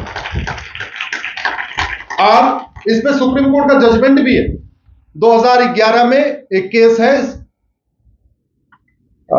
Shyam सुंदर वर्सेस स्टेट ऑफ तमिलनाडु, जिसमें 3 जजों की बेंच ने बोला हुआ है कि देश की एकता अखंडता के लिए जरूरी है कि कम से कम 8वीं तक यूनिफॉर्म एजुकेशन सिस्टम लागू किया जाए। जब तक हम ये नहीं करेंगे, दूसरा आर्टिकल 28 कहता है रिलीजियस बुक नहीं पढ़ाना। सर यही कहता है आर्टिकल 28 को, आप देखिएगा, वो धार्मिक ग्रंथ पढ़ाने पे भेदभाव नहीं करता। बाइबल, कुरान रिलीजियस बुक है, हमारी भगवत गीता, हमारे वेद धार्मिक ग्रंथ। आर्टिकल 28 इसलिए आया था कि रिलीजियस किताबें नहीं पढ़ाई जाएंगी, हमें धर्म और रिलीजन को डिफाइन कर देना चाहिए, और जो धार्मिक पुस्तक है इसको हमें स्कूलों में पढ़ाना शुरू करना चाहिए, सबको पढ़ाना चाहिए। सब अपनी संस्कृति जानेंगे तब हमारी संस्कृति मजबूत होगी। दूसरा, अभी हम लोग 10,000 से ज्यादा जातियों और उपजातियों में बटे हुए हैं, जबकि हमारे टोटल गोत्र 125। अभी जब हम पूजा पाठ करते हैं तो पंडित जी आपसे क्या पूछते हैं? जाति पूछते हैं क्या? जोर से बोलिए जरा। नाम और हमारे देश में नाम और गोत्र, यही हमारी सनातन संस्कृति रही। जातियां तो अभी 2000 साल पहले आई है। पूरी की पूरी जो 2000 साल पहले एक भी कास्ट नहीं थी। युधिष्ठिर सिंह, भीम सिंह, अर्जुन सिंह, नकुल सिंह, सहदेव सिंह लिखते थे क्या? दुर्योधन सिंह लिखते थे क्या? नहीं। राम सिंह, लक्ष्मण सिंह, भरत सिंह, शत्रुघ्न सिंह लिखते थे क्या? नहीं, नहीं लिखते थे। ये सब 2000 साल में आए। हमारा जो सबसे मूल है वो गोत्र है। गोत्र का फायदा क्या है? जो गोत्र ब्राह्मण का, वही गोत्र क्षत्रिय का, वही गोत्र वैश्य का, वही गोत्र दलित का। उदाहरण के लिए मेरा गोत्र भारद्वाज है। आप में से कोई भारद्वाज है कि जो ब्राह्मण परिवार में जन्म न लिया हो? जो ब्राह्मण न हो, ये देखिए बीच में कितने सारे दिख रहे हैं जो ब्राह्मण नहीं है। आप में से कोई कश्यप है क्या जो ब्राह्मण परिवार में ना हो? ये लिखे कश्यप भी उठ रहे हैं, देख लीजिए। जो गोत्र केरल वालों का होता है वही देहरादून वालों का होता है, वही कश्मीर वालों का होता है। यानी अगर हमने गोत्र लगाना शुरू कर दिया तो हमारा क्षेत्रवाद खत्म। जो गोत्र हिंदू का वही जैन का, वही बौद्ध का, वही सिख का। हमने गोत्र लगाना शुरू कर दिया, गोत्र व्यवस्था को प्रमोट कर दिया। हम जो 4-5 पंथों में बटे हुए वो पंथ भी खत्म। पंथ रहेंगे लेकिन जुड़ जाएंगे। जो गोत्र बंगाली का वही बिहारी का, वही गुजराती का, वही तमिलियन का। हमने गोत्र को प्रमोट किया तो भाषावाद खत्म। यानी जो हम बटे हुए हैं जाति के आधार पे, भाषा के आधार पे, क्षेत्र के आधार पे, पंथ के आधार पे, ये सारे खत्म हो जाएंगे जिस दिन हम अपने गोत्र व्यवस्था शुरू कर देंगे। इसलिए मैं सबसे आग्रह करता हूं, खासतौर पर अपने धर्म गुरुओं से, एक मिशन ले। जो उनके आश्रम में आते हैं उनको कहें कम से कम अपने, अभी तो जो लोग बड़े हो गए उनकी जाति हटाना और गोत्र लगाना थोड़ा मुश्किल हो जाएगा, कम से कम घर में जो बच्चे पैदा हो रहे उनका गोत्र लगाना शुरू कर दो। और बाई डिफॉल्ट जिसको गोत्र नहीं पता उसका गोत्र कश्यप होता है। यह भी व्यवस्था दी हुई है। और दूसरी यह भी व्यवस्था दी है, अगर आपको गोत्र नहीं पता तो आप जिससे गुरु दक्षिणा लेते हैं या मंदिर में जहां पूजा करते हैं उसके पुजारी का जो गोत्र है उसका भी गोत्र आपका गोत्र हो जाता है। यह भी व्यवस्था, सारी व्यवस्था है हमारे पास। हम अपनी परंपराओं को भूल गए। तो अभी हम 10,000 से ज्यादा जातियों उपजातियों में बटे हैं और गोत्र कितना है? अंगिरा, अग्निवेश, अष्टावक्र, कपिल, कृपाचार्य, गोभिला, जमदग्नि, दधीच, कणाद, कर्दम, याज्ञवल्क्य, वशिष्ठ, वाल्मीकि, व्यास, सुखदेव, जाबाल, हिरण्य, पुलह, पराशर, भरूच, अक्षपाद, अजातशत्रु, अत्रेय, कश्यप, गर्ग, गौड़पाद, जैमिनी, देवल, भास्कराचार्य, भृगु, वरैक, वात्सायन, विश्रवा, शुक्राचार्य, सुतीश, मरीच, कतु, पुलिस, गौतम, अगस्त, अत्रि, कण्व, कात्यायन, गृध्र, च्यवन, दत्तात्रेय, धौम्य, चरक, बौधायन, लोमस, वामदेव, विश्वामित्र, सर्वभंग, सत्यकाम, सुमंत, अंगिरस, सौनक, भारद्वाज, मैत्रायण। एक परिवार जो पाकिस्तान से 200 साल पहले गया इंग्लैंड, उसने अपना गोत्र नहीं छोड़ा। आज भी वो गोत्र लिखता है सुनक। कौन? जोर से बोलिए, कौन? 200 साल पहले पाकिस्तान से हम गोत्र लगा लेंगे, हम पाकिस्तान से भी जुड़ जाएंगे, हम गोत्र लगा लेंगे, हम इंग्लैंड से भी जुड़ जाएंगे। आपके उत्तराखंड में भी सुनक मिल जाएंगे और ब्रिटेन के पूर्व प्रधानमंत्री भी सुनक मिल जाएंगे। जब दोनों सुनक सुनक मिलेंगे, अच्छा भाई तू भी सुनक मैं भी सुनक, आओ थोड़ा चाय पे चर्चा तो हो जाए कुछ। दलित हो चाहे ब्राह्मण हो, चाहे यादव हो, चाहे शर्मा हो, चाहे नाई हो, चाहे धोबी हो, चाहे पटेल हो, गोत्र कॉमन होता है। गोत्र व्यवस्था ऐसी आई कि जिस ऋषि के आश्रम में जो जाता था, चाहे वो यज्ञ करने ब्राह्मण जाता था या उनके आश्रम की रक्षा करने वाला क्षत्रिय था, या उस आश्रम में दान करने वाला वैश्य था, या उस आश्रम में सेवा करने वाला दलित था, सबका गोत्र भारद्वाज हो गया। जो कश्यप ऋषि के आश्रम में किसी भी तरीके से कनेक्टेड था, चाहे उनकी कथा सुनता था या जाता था या गुरुकुल में पढ़ता था, कुछ भी करता था, वो कश्यप हो गया। ये हमारी बड़ी अच्छी परंपरा रही, लेकिन हम उसको भूल गए। तो सबसे बड़ी समस्या है जो आपकी डेमोग्राफी बदल रही है, वो है घुसपैठ के कारण। मेरी पीआईएल चल रही है घुसपैठ के ऊपर। 2017 में जब मैंने पीआईएल फाइल किया था तो 5.5 करोड़ घुसपैठी आ चुके थे। अब इनकी संख्या लगभग 5.5 करोड़ हो चुकी है। उत्तराखंड का 13 जिले में कोई ऐसा जिला नहीं है जहां पे 10,000 से कम घुसपैठिए नहीं रह रहे। कम से कम मैं आपको बता रहा हूं, मैं मिनिमम बता रहा हूं। कल को सरकार बोले आपने वीडियो में बोला था ज्यादा है, हम इसलिए मिनिमम लेके चल रहे 10,000। अब घुसपैठ होती कैसे इसको समझिए। बॉर्डर पे घुसपैठिए 2000 दे के अंदर आते हैं, कॉमन सर्विस सेंटर पे 2000 में आधार उनका बन जाता है। जैसे एक डॉक्यूमेंट बनता है वैसे ही वो दलाल को पकड़ते हैं, 2000 रुपए में उनका राशन कार्ड बन जाता है। 2 डॉक्यूमेंट हो जाता है, दलाल को पकड़ते हैं, नगर निगम से उनका बर्थ सर्टिफिकेट बन जाता है। 3 डॉक्यूमेंट हुआ, दलाल को पकड़ते हैं, तहसील से उनका डोमिसाइल सर्टिफिकेट बन जाता है। 4 डॉक्यूमेंट हुआ, दलाल को पकड़ते हैं, आरटीओ ऑफिस में उनका ड्राइविंग लाइसेंस बन जाता है। जब 5 डॉक्यूमेंट हो गया तब किसी वो पार्षद प्रधान को पकड़ते हैं, कहते हैं हम 100 वोट हैं हमारे पास, हमारा वोटर आईडी में नाम जुड़वा दो, हम तुम्हें वोट करेंगे। प्रधान पार्षद का चुनाव 50-60 वोट से डिसाइड होता है। जो वोट जीवी नेता होता है वो उनका नाम वोटर लिस्ट में जुड़वा देता है। 12 से 15,000 रुपए खर्च करके एक बांग्लादेशी, एक रोहिंग्या आपके उत्तराखंड का नागरिक बन जाता है। उत्तराखंड का मतलब भारत का नागरिक बन जाता है।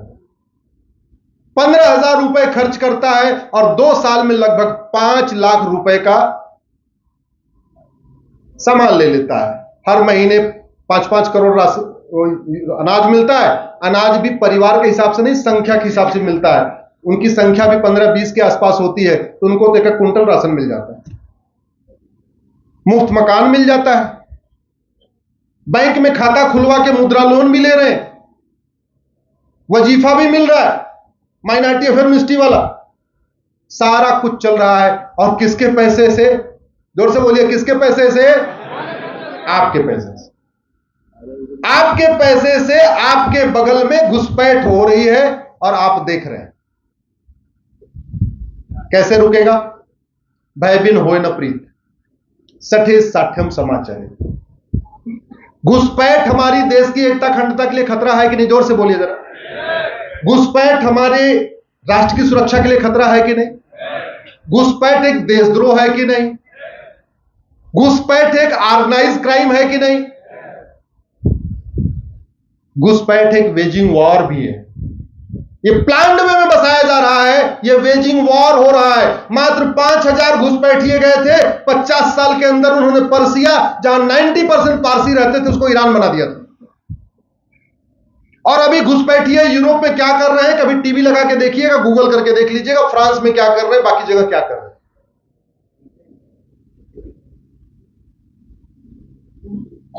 घुसपैठ हमारी राष्ट्र की सुरक्षा के लिए खतरा है, उससे निपटने के लिए कानून एनएसए है, लेकिन एनएसए लगाया नहीं जा रहा। घुसपैठ देश की एकता अखंडता के लिए खतरा है, लेकिन और उससे निपटने के लिए कानून यूएपीए है, लेकिन लगाया नहीं जा रहा। घुसपैठ वेजिंग वॉर है, वेजिंग वॉर के लिए प्रोविजन है, नए वाले पुराने वाले कानून में भी प्रोविजन था, इस नए वाले भारतीय न्याय संहिता में भी है, लेकिन लगाया नहीं जा रहा। घुसपैठ देशद्रोह है, लेकिन देशद्रोह लगाया नहीं जा रहा। घुसपैठ एक ऑर्गेनाइज क्राइम है, पूरा सिंडिकेट होता है, कई लोग मिलकर उसको पूरे काम को करते हैं। ऑर्गेनाइज क्राइम से निपटने के लिए गैंगस्टर एक्ट है, लेकिन लगाया नहीं जा रहा है। किसी ने कहा क्यों? क्योंकि हमने राष्ट्र की सुरक्षा के लिए कानून तो बना दिया है इनसे, लेकिन ये डिफाइन ही नहीं किया कि घुसपैठ राष्ट्र की सुरक्षा के लिए खतरा। यूएपीए बना दिया, लेकिन उसमें ये कहीं लिखा ही नहीं कि घुसपैठ एकता अखंडता के लिए खतरा है। वेजिंग वॉर के लिए धारा बना दिया, कहीं लिखा ही नहीं अवैध रूप से भारत में घुसना वेजिंग वॉर है। ऑर्गेनाइज क्राइम से निपटने के लिए गुजरात के पास घुसकोका है, महाराष्ट्र के पास मकोका है, यूपी के पास गैंगस्टर एक्ट है, आपके पास भी यहां ऐसा कुछ गैंगस्टर एक्ट होगा, कुछ न कुछ होगा, लेकिन लग ही नहीं रहा है। क्यों? क्योंकि हमने डिफाइन ही नहीं किया। अच्छा, अब जहां न डिफाइन हो उसका फायदा भी होता है, नुकसान भी होता है। जैसे इन 5 धाराओं में डिफाइन नहीं है, तो नुकसान यह हो रहा है कि पुलिस लगा नहीं रही है, लेकिन फायदा यह है कि एक बार गृह मंत्रालय से आपके देहरादून से सभी जिला पुलिस अधिकारियों को, डीएम को नोटिस चली जाए, जहां कोई घुसपैठिया मिले उसके खिलाफ एनएसए लगाओ, यूएपीए लगाओ, वेजिंग वॉर लगाओ, देशद्रोह लगाओ, गैंगस्टर एक्ट लगाओ, वो लगाना शुरू कर देंगे। यह फायदा है। अगर जहां कुछ वैक्यूम है, जहां कुछ गैप है, फिर तो आपको इंटरप्रिटेशन करना है, और इसका फायदा मैंने उठाया। मैंने पीआईएल फाइल किया धर्मांतरण के लिए कि धर्मांतरण रोको। मैंने कहा धर्मांतरण राष्ट्र की सुरक्षा के लिए खतरा है, इसलिए एनएसए लगना चाहिए, अभी सुप्रीम कोर्ट में चल रही है। धर्मांतरण एकता अखंडता के लिए खतरा है, इसलिए यूएपीए भी लगना चाहिए। धर्मांतरण ऑर्गेनाइज तरीके से होता है, इसलिए गैंगस्टर एक्ट भी लगना चाहिए। धर्मांतरण जो है वेजिंग वॉर है, मुगल धर्मांतरण कराने आए थे, अंग्रेज धर्मांतरण कराने आए थे, आज भी हो रहा है, ये वेजिंग वॉर है, तो वेजिंग वॉर भी लगना चाहिए। और घुसपैठ सबसे बड़ा देशद्रोह है, क्योंकि भारत के लोग जो वसुधैव कुटुंबकम को मानते हैं, नारी तू नारायणी को मानते हैं, समता समानता समरसता को मानते हैं, जननी जन्मभूमिश्च स्वर्गादप गरीयसी को मानते हैं, जो सर्वमंगल मांगल्य को मानते हैं, उनको एक विदेशी रिलीजन में कन्वर्ट कर देना, और ऐसे रिलीजन में कन्वर्ट करना जो ना इक्वालिटी को मानता, ना जस्टिस को मानता, ना लिबर्टी को मानता, ना फ्रेटर्निटी को मानता, ना यूनिटी को मानता, नेशनल इंटीग्रेशन मानता, ऐसे रिलीजन में कन्वर्ट करना जो वंदे मातरम तक नहीं मानता, भारत माता की जय बोलना पसंद नहीं करता, ऐसे रिलीजन में कन्वर्ट करना जो ना भारत के त्योहार को मानता, ना भारत की सोच को मानता, ना भारत की परंपरा को मानता है, इससे बड़ा देशद्रोह कोई हो ही नहीं सकता। मैटर गया उस समय कोर्ट नंबर 7 में जस्टिस एमबी शाह साहब बैठते थे। पीआईएल हमेशा चीफ जस्टिस के यहां लगती है कि चीफ जस्टिस न सुनना चाहे तो जिस बेंच को एलोकेट करें वहां चला जाता है। जस्टिस एमबी साहब कोर्ट नंबर 7 में थे, तब वो उन्होंने नोटिस किया, कोर्ट नंबर 6 में आए, 5 में आए, 4 में आए। तो जज साहब जैसे जैसे प्रमोट होते रहते हैं, जज साहब जैसे जैसे आगे बढ़ेंगे, वो उनके मैटर उनके साथ ही आगे बढ़ते रहते हैं। 14 नवंबर 2022 को जो उन्होंने हमारी पहली प्रेयर थी कि घुसपैठ राष्ट्र की सुरक्षा के लिए खतरा है, उसको उन्होंने ऑर्डर में लिखवा दिया कि ये जो कह रहे हैं अगर इनकी बात सत्य है तो ये बहुत गंभीर, ये धर्मांतरण, उन्होंने कहा ये जो आरोप लगा रहे हैं, जो बातें कह रहे हैं, अगर ये सत्य है तो बिल्कुल धर्मांतरण राष्ट्र की सुरक्षा के लिए खतरा है। उन्होंने ये नहीं कहा एनएसए लगाओ, उन्होंने ये कहा धर्मांतरण राष्ट्र की सुरक्षा के लिए खतरा है। उसी समय गाजियाबाद में एक बच्चे को गेम के जरिए कन्वर्ट किया गया, जैन परिवार का बच्चा। आजकल धर्मांतरण पहले ट्राइबल्स का होता था, आजकल धर्मांतरण कराने वाले मिशनरियों जिहादियों के टारगेट पे माहेश्वरी समाज, जैन समाज, अग्रवाल समाज है। क्यों? क्योंकि 500 करोड़ की प्रॉपर्टी होती, बेटा होता है एक, अगर एक बेटे को कन्वर्ट कर दो तो 500 करोड़ प्रॉपर्टी मिल जाएगी।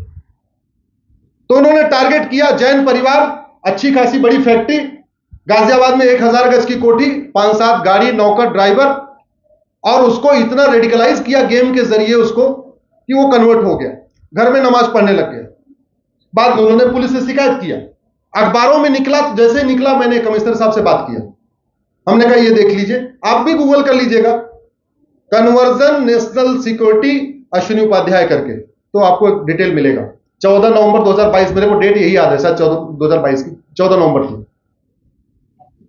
और मैंने उनको ऑर्डर दिखाया, हमने कहा देखिए सुप्रीम कोर्ट ने कहा है कि धर्मांतरण राष्ट्र की सुरक्षा के लिए खतरा है। कमिश्नर साहब थोड़े से पहले संकोच कर रहे थे, क्योंकि आज तक धर्मांतरण कराने वालों पे एनएसए कभी लगा ही नहीं था। बोले लगा तो दूं, लेकिन माइलॉर्ड के पास जाएगा, हाईकोर्ट जाएगा। हमने कहा आप लगाओ, कोई बात नहीं, हाईकोर्ट जाने दो। उन्होंने लगा दिया और मामला इलाहाबाद हाईकोर्ट गया, कंफर्म करने के लिए कि क्या कन्वर्जन के ऊपर एनएसए लग सकता है क्या। और इलाहाबाद हाईकोर्ट ने 3 महीने के अंदर कंफर्म कर दिया कि धर्मांतरण पे एनएसए लग सकता है। जब वहां लगा तो एक लखनऊ में भी हुआ था, फिर वहां भी लगा। भाई रास्ता तो खुलने वाली बात थी, हाईकोर्ट ने कंफर्म कर दिया था। उसके बाद से यूपी में जब जब धर्मांतरण होता है, पहला काम उस पर एनएसए लगता है। एनएसए का मतलब 1 साल तक बेल मिलेगी नहीं। और भारत के इतिहास में पहली बार धर्मांतरण कराने वालों को आजीवन कारावास हुआ है। 1 हफ्ते पहले अगर आपने कहीं खबरों में देखा होगा, ये हो गया। इसके लिए योगी जी को बधाई, उत्तर प्रदेश की पुलिस को बधाई, उनके डीजीपी साहब को बधाई कि उन्होंने एनएसए लगाया। और मैं आज आपके देहरादून से कह रहा हूं, आप धर्मांतरण कराने वालों पे यूएपीए लगाओ, हाईकोर्ट कंफर्म करेगा, ये मैं गारंटी लेता हूं। आप धर्मांतरण कराने वालों पे वेजिंग वार लगाइए, आप धर्मांतरण कराने वालों पे देशद्रोह लगाइए, आप धर्मांतरण कराने वालों की 100% संपत्ति जब्त करिए, आप धर्मांतरण कराने वालों की नागरिकता खत्म करिए, अगर इस देश को बचाना है, क्योंकि धर्मांतरण से राष्ट्रांतरण हो रहा। भारत में सबसे बड़ा जो खतरा कन्वर्जन क्यों है, क्योंकि अल्टीमेटली कन्वर्टेड हिंदू हिंदुओं के सबसे बड़े दुश्मन। अरब, दुबई, कुवैत वाला कोई आपसे दुश्मनी निकालता है क्या? कन्वर्टेड हिंदू ही आपके सबसे बड़े दुश्मन है। कमलेश तिवारी से लेके कन्हैया लाल तक हजारों लोगों की जो हत्या हुई है, वो कन्वर्टेड हिंदुओं ने ही किया है। स्वामी लक्ष्मणानंद से स्वामी श्रद्धानंद तक हजारों साधुओं की हत्या हुई है, हत्या कन्वर्टेड हिंदुओं ने किया है। इसलिए मैं कह रहा हूं कन्वर्जन बहुत बड़ा खतरा है।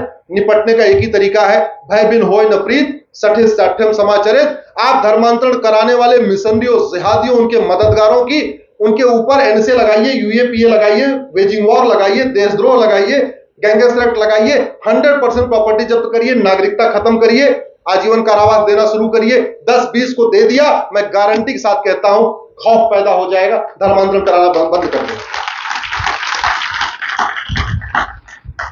ये अग्नि से, ब्रह्मोस से, राफेल से धर्मांतरण नहीं रुकेगा। धर्मांतरण जो मैं कानून बता रहा हूं उससे रुकेगा। अगर उत्तराखंड को बचाना है, उत्तराखंड की सरकार को स्टेप लेना चाहिए, घुसपैठ के खिलाफ, धर्मांतरण के खिलाफ। और सबसे इंपॉर्टेंट, आप लोगों को बधाई, आपके यहां यूनिफॉर्म सिविल कोड आ चुका है। अब इसी यूनिफॉर्म सिविल कोड में एक और चैप्टर जोड़ने की जरूरत है। हम दो, हमारे दो, सबके दो। नए कानून की जरूरत नहीं है। मैं बार बार कह रहा हूं, कानूनों का मकड़ जाल नहीं बनाना चाहिए। कानून जितना हो सके क्लब करना चाहिए। जैसे हमारे देश में अपराध नियंत्रण के लिए 50 कानून है। अमेरिका में अपराध नियंत्रण के लिए एक कानून है, उसका नाम है फेडरल पिनल कोड। वो मतलब घूसखोरी, कमीशनखोरी, जमाखोरी, मिलावटखोरी, काला बाजारी, नशा तस्करी, मानव तस्करी, साइबर फ्रॉड, बैंकिंग फ्रॉड, इसके अलावा आतंकवाद, अलगाववाद, कट्टरवाद, जिहाद, अवैध निर्माण, सब के लिए उन्होंने एक कानून बनाया, उसको कहते हैं फेडरल पिनल कोड। उसमें 150 चैप्टर है। 150 अपराध के लिए उन्होंने किताब उनकी एक है। हमारे देश में क्या है, 150 अपराध है लेकिन किताब हमारे पास 50 है। जैसे अगर आपकी डायरी 12 महीने की एक डायरी हो तो आपके लिए मैनेज करना, मेंटेन करना आसान होगा। 12 महीने की 12 डायरी हो जाए, उसको मैनेज करना, मेंटेन करना मुश्किल हो जाए। तो आज की डेट में जो 50 कानूनों का मकड़ जाल है, वो बेचारा एफआईआर लिखता है कांस्टेबल कितना पढ़ा, 12वीं पास। अब हम उससे आशा करते हैं कि 50 कानूनों को पूरा रट के रखेगा। अगर एक ही किताब हो, एक one nation one penal code हो जाए तो उसके लिए अच्छा है कि जब जब एफआईआर लिखेगा इंडेक्स में जाएगा। अच्छा, चोरी किया चैप्टर नंबर 10, और मां बहन की गाली दिया चैप्टर नंबर 15, और क्या किया मोबाइल छीन लिया चैप्टर नंबर 18, और क्या किया मारने की धमकी दिया चैप्टर नंबर 20, और क्या किया मोबाइल हैक कर लिया चैप्टर नंबर 30। मतलब ऐसे तो वो बार बार जब उसको इंडेक्स को खोलेगा कुछ दिन के बाद वो सारे चैप्टर उसको याद हो जाएंगे। उसके बाद जैसे ही आप शिकायत लेके जाओगे वो धड़ाधड़ वो चैप्टर पे जाएगा, वहां से धारा खोलेगा, आपकी एफआईआर लिख देगा। एफआईआर अच्छा हो जाएगा तो जांच अच्छी हो जाएगी, जांच अच्छी हो जाएगी तो आपका ट्रायल अच्छा हो जाएगा, ट्रायल अच्छा हो जाएगा तो जल्दी सजा हो जाएगी। तो सबसे पहले इंपॉर्टेंट क्या है? एफआईआर अच्छा हो। और हमारे देश में पहले सबसे बड़ा अपराध जानते हैं क्या था? हत्या से भी बड़ा अपराध झूठ बोलना। रानी अहिल्याबाई होलकर का जो जुडिशियल सिस्टम था उसमें सबसे बड़ा अपराध भ्रष्टाचार और झूठ बोलना। भ्रष्टाचार कर लिया वो भी एक बार क्षम्य हो सकता था, हालांकि उसमें बहुत कम घटनाएं हुई हैं, लेकिन अगर भ्रष्टाचार करने के बाद एडमिट नहीं किया, झूठ बोल दिया, तो फिर कोई माफी नहीं। भारत में पहले झूठ बोलना पाप भी था, झूठ बोलना गंभीर अपराध भी था। आज की डेट में झूठ बोलना पाप तो है, लेकिन झूठ बोलना फ्रीडम ऑफ एक्सप्रेशन हो गया, अपराध नहीं है। डेविड कोलमैन हेडली पकड़ा जाता है अमेरिका में, एक आतंकवादी, जैसे ही पकड़ा जाता है तुरंत कहता है हाँ जी हमने रेकी किया था। हमारे देश में कहते हमने नहीं किया। हमारे देश की आप ध्यान से कभी गौर करिएगा, आप समस्याओं की वाईफाई एनालिसिस करिए। झूठ एक बहुत बड़ी समस्या हो गई। नतीजा क्या हो रहा है? झूठी शिकायत हो रही है, झूठा एफआईआर हो रहा है, झूठी जांच हो रही है, झूठी गवाही हो रही है, झूठा हलफनामा फाइल हो रहा है, और कोर्ट में मुकदमों की संख्या बढ़ती जा रही है। अगर हम झूठी गवाही को गंभीर अपराध कर दें, जैसे यूएस वगैरह में है, भाई भाई के लिए झूठी गवाही नहीं देता। क्यों? क्योंकि भाई को 10 साल सजा होगी, पता चला दूसरे वाले भाई को भी 10 साल हो जाएगी झूठी गवाही देने। एक अभी लेटेस्ट अभी वहां फैसला हुआ है, वहां पे अपराध भी डबल होता जाता है। जैसे चोरी की सजा 5 साल, एक व्यक्ति ने शर्ट चुराया 5 साल, दोबारा शर्ट चुरा लिया तो 10 साल, तो कितना हो गया? 15 साल। और झूठ जब उसको पुलिस ने पकड़ा तो उसने बोला शर्ट नहीं चुराया, और झूठ बोलने का 10 साल, तो टोटल कितना हो गया? 25 साल। तो 2 शर्ट चुराने पे सजा कितनी हुई? 25 साल। मैं कन्हैयालाल की सर जो हत्या हुई है उदयपुर में, राजस्थान में, मैं इसको कैलकुलेट कर रहा था। वहां पे मर्डर की अलग अलग धाराएं हैं। किलिंग अलग है, मर्डर अलग है, बुचरिंग अलग है, मैनस्लॉटर अलग है, हेट क्राइम अलग है, जेनोसाइड अलग है। तो जो कन्हैयालाल की हत्या है ये जेनोसाइड की कैटेगरी में आएगा। जैसे कश्मीर में जो हुआ वो जेनोसाइड की कैटेगरी में आएगा। 1984 में जो वहां दिल्ली में हुआ वो जेनोसाइड की कैटेगरी में आएगा। तो जेनोसाइड की कैटेगरी में यह है कि अगर टाइटलर साहब ने जो काम दिल्ली में किया 1984 में, अगर ये वहां करते अमेरिका में, तो सबसे पहले उनसे जितने लोग उनके कहने पे मारे गए थे उन सबको उनसे 10 लाख डॉलर लेके उनको दिया जाता। 10 लाख डॉलर का मतलब 8 करोड़ रुपए। यानी कन्हैयालाल की हत्या 2 लोगों ने किया तो दोनों से पहले 8-8 करोड़ रुपए वसूलती वहां अमेरिका की सरकार, चाहे उनका मकान बेचना पड़ता, चाहे दुकान बेचना पड़ता, और उसको दिलवा देती कन्हैयालाल को। फिर सिस्टम कैसे वहां का चलता? वीडियो था, वीडियो चेक कर लेते वीडियो सही है कि गलत है, और उन दोनों हत्यारों का नार्को टेस्ट करते, पॉलीग्राफ ब्रेन मैपिंग करते। वीडियो में जो बात है वो सत्य है, नार्को पॉलीग्राफ ब्रेन मैपिंग में जो बात है सत्य है। दोनों अगर कंफर्म हो गया, अब कोई गवाहों की गवाही जरूरत ही नहीं, और सीधे नो बेल नो पैरोल, अंतिम सांस तक जेल। और वहां के फेडरल पिनल कोड के हिसाब से कन्हैयालाल के हत्यारों को लगभग 900 साल सजा हुआ। आदमी जिंदा नहीं रहता, लेकिन वहां सजा ऐसे होती है 1500 साल, 2000 साल, 5000 साल, 6000 साल, ऐसे सजा होती है, जिससे पता चले उसने क्राइम कितना किया। क्योंकि सिंपल आजीवन कारावास में पता कैसे चलेगा उसने कितना बड़ा क्राइम किया, तो इसलिए उनकी सजा। दूसरा एक वहां पे और भी डिफरेंस है जो भारत में डिफरेंस है। यहां हमने अंग्रेजों ने सिस्टम शुरू किया कंसेक्टिव सेंटेंस, कॉन्करेंट सेंटेंस, वो अपनी सुविधा के हिसाब से किया कि जज साहब की मर्जी, जिसको चाहे कॉन्करेंट सजा दे दें, जिसको मन चाहे कॉन्सेक्टिव दे दें। कॉन्करेंट का मतलब यह हुआ, मान लो 5 धाराओं में 5-5 साल की सजा हुई तो टोटल 5 साल सजा हुई। अमेरिका में 5 धाराओं में 5-5 साल सजा हुई तो टोटल 25 साल सजा हुई। वहां कॉन्करेंट का कॉन्सेप्ट ही नहीं है। जज को यह पावर ही नहीं दिया है कि वो कॉन्सेक्टिव कॉन्करेंट में कुछ डिसाइड करे कि कॉन्सेक्टिव देना कॉन्करेंट देना, उसको कॉन्सेक्टिव ही देना बाय डिफॉल्ट। कॉन्करेंट देने के लिए स्पेशली बहुत सारा उसमें लॉजिक देना पड़ेगा। हमारे यहां बाय डिफॉल्ट कॉन्करेंट दिया जाता है, कॉन्सेक्टिव दिया नहीं जाता, इसलिए भय बिन होए न प्रीत। एक चीज मुझे बताइए, माननीय जज साहब भी बैठे हुए,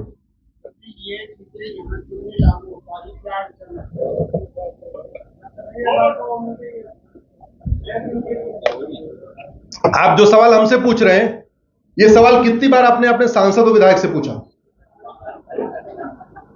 मैं सांसद नहीं हूं, मैं विधायक नहीं हूं, मैं आप लोगों को जागरूक करने आया हूं। जाओ यही बात उनसे पूछो, यही करने तो आया हूं। बाकी मैं जो कर सकता हूं सुप्रीम कोर्ट में कर रहा हूं। यही बात उनसे पूछो कि क्यों नहीं हो रहा है। यहां पे मैं सुन के आया हूं, ये बात वो बता रहे हैं। आप भी सुनना चाहे तो ये लो, वीडियो की लिंक सुन लो और ये बताओ ये क्यों नहीं हो रहा। यही आपसे करवाने आया हूं।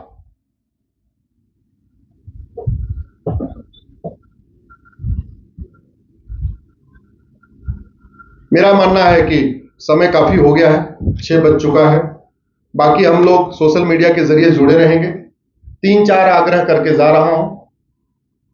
महीने में एक बार अपने माननीय सांसद विधायक से मिलना शुरू करिए। याद रखिए, डॉक्टर बदलने से दवाई बीमारी ठीक नहीं होती। पहला सूत्र आपको बता रहा हूं। 1984 के बाद कई मुख्यमंत्री आए, कई राष्ट्रपति आए, कई चीफ जस्टिस आए, लेकिन 40 साल के बाद अब टाइटलर साहब के ऊपर आरोप तय हुआ है कि हां इन्होंने उकसाया था। और टाइटलर साहब 80 साल के हो चुके हैं, अभी आरोप तय हुआ है, अभी गवाहों के बयान शुरू नहीं हुए। इसके बाद गवाहों के बयान होंगे, और जब तक बयान होंगे, दिल्ली में air pollution, water pollution, noise pollution के कारण एवरेज जो एज 80 साल ही है। हाँ, 10 साल कम हो गई दिल्ली वालों की उम्र। तो जब तक ये ट्रायल कंप्लीट होगा तब तक टाइटलर साहब खुद ही कंप्लीट हो जाएगा। भय बिन होए न प्रीत, सठे साठ्यम समाचरित। अगर उत्तराखंड में घुसपैठ होती है, भारत में घुसपैठ होती है, लेकिन सिंगापुर में नहीं होती है, इसका मतलब नहीं कि उनका डॉक्टर अच्छा है, इसका मतलब उनकी दवाई अच्छी।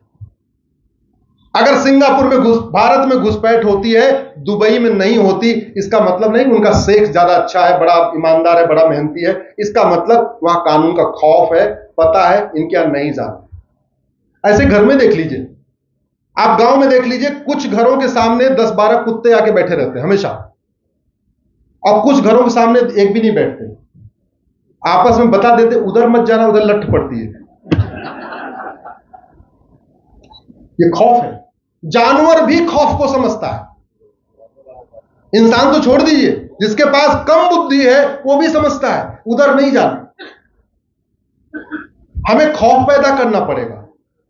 धर्मांतरण, घुसपैठ हमारे लिए बहुत बड़ा खतरा है। समाधान वही है, एनएसए, यूएपीए, वेजिंग वॉर, देशद्रोह। और एक आज मैं बहुत गंभीरता के साथ, चूंकि माननीय जज साहब यहां बैठे हुए हैं,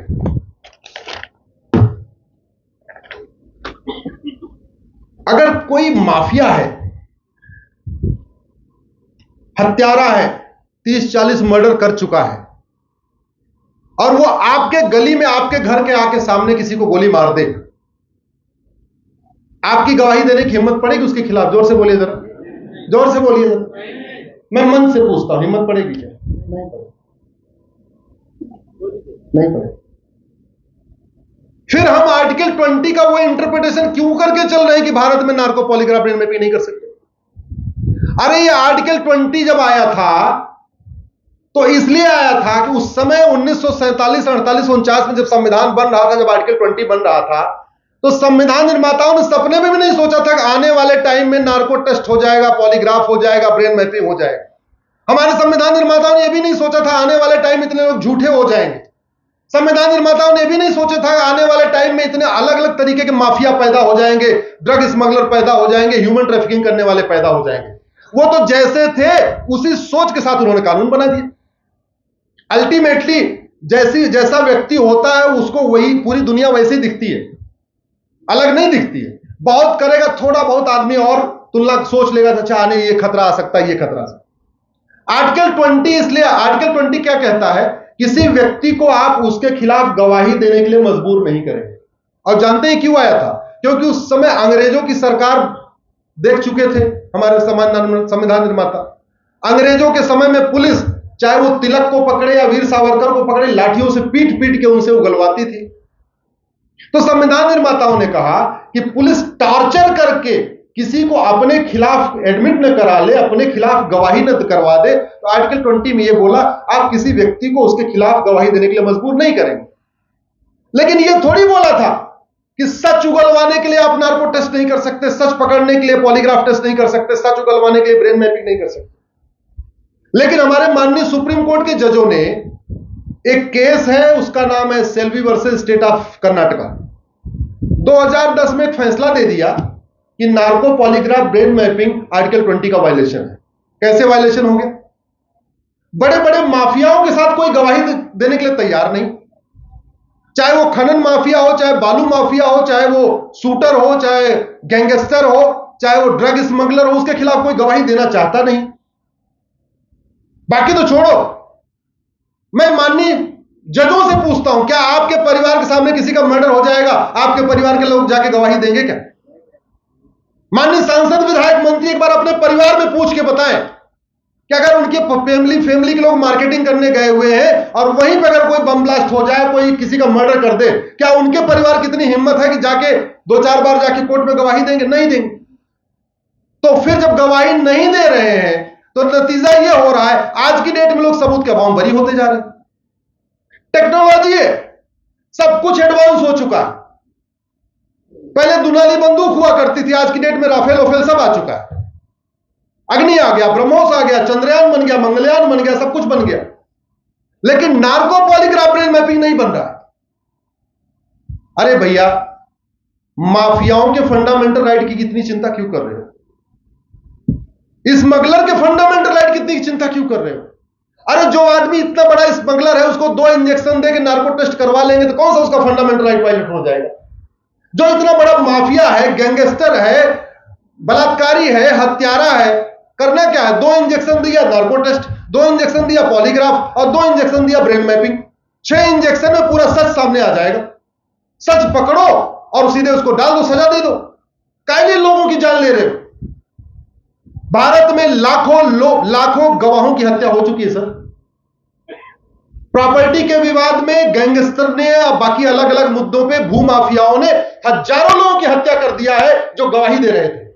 और उस गवाही के लिए ये जो सुप्रीम कोर्ट का 2010 का जजमेंट है Selvi versus state of Karnataka, ये जिम्मेदार। उस जो हजारों गवाहों की हत्या हुई है, इसके लिए संसद भी जिम्मेदार है, सुप्रीम कोर्ट भी जिम्मेदार है। सब कुछ वर्ल्ड क्लास।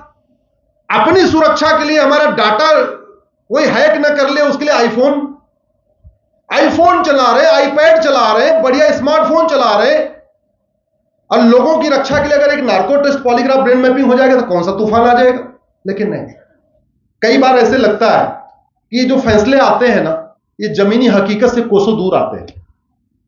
ऐसे लगता है उनको ग्राउंड की पता ही नहीं है। और जानते हैं घटिया कानून का दुष्परिणाम कौन झेलता है? गरीब आदमी। अगर दबंग को पता है कि मैं इस गरीब आदमी की 2 बीघे जमीन कब्जा कर लूंगा, ये 50 साल तक लड़ता रहेगा, तो कब्जा करेगा। अगर उसको पता हो 2 बीघे जमीन पे कब्जा कर लिया, मुझे अवैध कब्जा करने पे 10 साल सजा होगी, तो नहीं करेगा। आज की डेट में न्याय हो कहां रहा? ऐसे तो हो रहा है 40 साल मुकदमा चलता है, बोलते हैं हाँ भैया तुम्हारा ये मकान तुम्हारा है। 50 साल मुकदमा चलता, हाँ ये जमीन तुम्हारी है। अपनी जमीन पाने के लिए, अपना मकान पाने के लिए उसको दूसरी जमीन बेचनी पड़ती है, अपना बाकी सारा काम छोड़ना पड़ता है, 300 बार 400 बार उसको तारीख पे जाना पड़ता है। क्यों? क्योंकि न फर्जी डॉक्यूमेंट बनवाना अपराध। हमारे देश में फर्जी आधार बनवाना, फर्जी राशन कार्ड बनवाना, फर्जी वसीयत बनवाना, फर्जी विरासत बनवाना, फर्जी बर्थ सर्टिफिकेट बनवाना, फर्जी गवाही देना, फर्जी ड्राइविंग लाइसेंस बनवाना, कुछ भी गंभीर अपराध नहीं। और जानते हैं फर्जी वाले की सजा, छत्रपति शिवाजी महाराज के समय में जो सजा थी, हाथी से कुचलवाना। रानी अहिल्याबाई के समय में जो सजा थी, हाथ पैर बांध के नर्मदा में डलवाना। इसलिए वो लोग, और क्या होता है जब आपका कानून कठोर होता है, सजा क्विक मिलती है, तो रोज रोज नहीं करना पड़ता। जैसे हमने अग्नि, ब्रह्मोस, मिसाइल सब बना रखा है, परमाणु बम बना रखा है, चलाया क्या आज तक? जोर से बोलिए, चलाया क्या? किस लिए रखा हुआ है? फिर डराने के लिए। ऐसे जो कठोर कानून बनते हैं, ये रोज रोज सबको फांसी देने के लिए नहीं होते हैं, खौफ पैदा करने के लिए कि जो आदमी गलत कर रहा है उसमें खौफ पैदा हो। इसी के साथ मैं अपनी बात खत्म करता हूं। जोर से बोलिए, धर्म की अधर्म का, प्राणियों में विश्व का। इसमें सबसे इंपॉर्टेंट यह है कि धर्म की जय करने से अधर्म का नाश नहीं होता, अधर्म का नाश करने से धर्म की जय होती है। और अधर्म का नाश करने के लिए ये पुलिस व्यवस्था है, प्रशासनिक व्यवस्था है, न्यायिक व्यवस्था है। दुर्भाग्यवश अधर्म बढ़ रहा है, इसका मतलब पुलिस व्यवस्था, प्रशासनिक व्यवस्था, न्यायिक व्यवस्था फेल हो रही है। अब मैं आप लोगों से आगे आगे कुछ बोलूंगा, आप खड़े होके दोनों हाथ उठा के बोलिए, मुझे चाहिए आजादी। आपको बस इसी को रिपीट करना है। मैं राजकमल जी से कहूंगा, जरा आप ऑडियंस नीचे ऊपर सबको दिखाइए, हमें दिखाना जरूरी नहीं है, थोड़ा आप लोगों का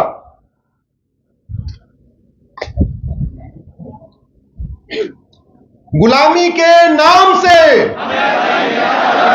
गुलामी के निशान से, गुलामी की कुरीतियों से, गुलामी की कुप्रथाओं से, गुलामी की शिक्षा से, गुलामी की चिकित्सा से, गुलामी की पुलिस व्यवस्था से, गुलामी की न्यायिक व्यवस्था से, गुलामी की कर व्यवस्था से, गुलामी की व्यापार व्यवस्था से, भ्रष्टाचार से, रोहिंग्या बांग्लादेशी घुसपैठ से, धर्मांतरण कराने वाले मिशनरियों से, धर्मांतरण कराने वाले जिहादियों से, लैंड जिहाद, लब जिहाद से। बोले भारत माता की, भारत माता की, भारत माता की। बहुत बहुत धन्यवाद।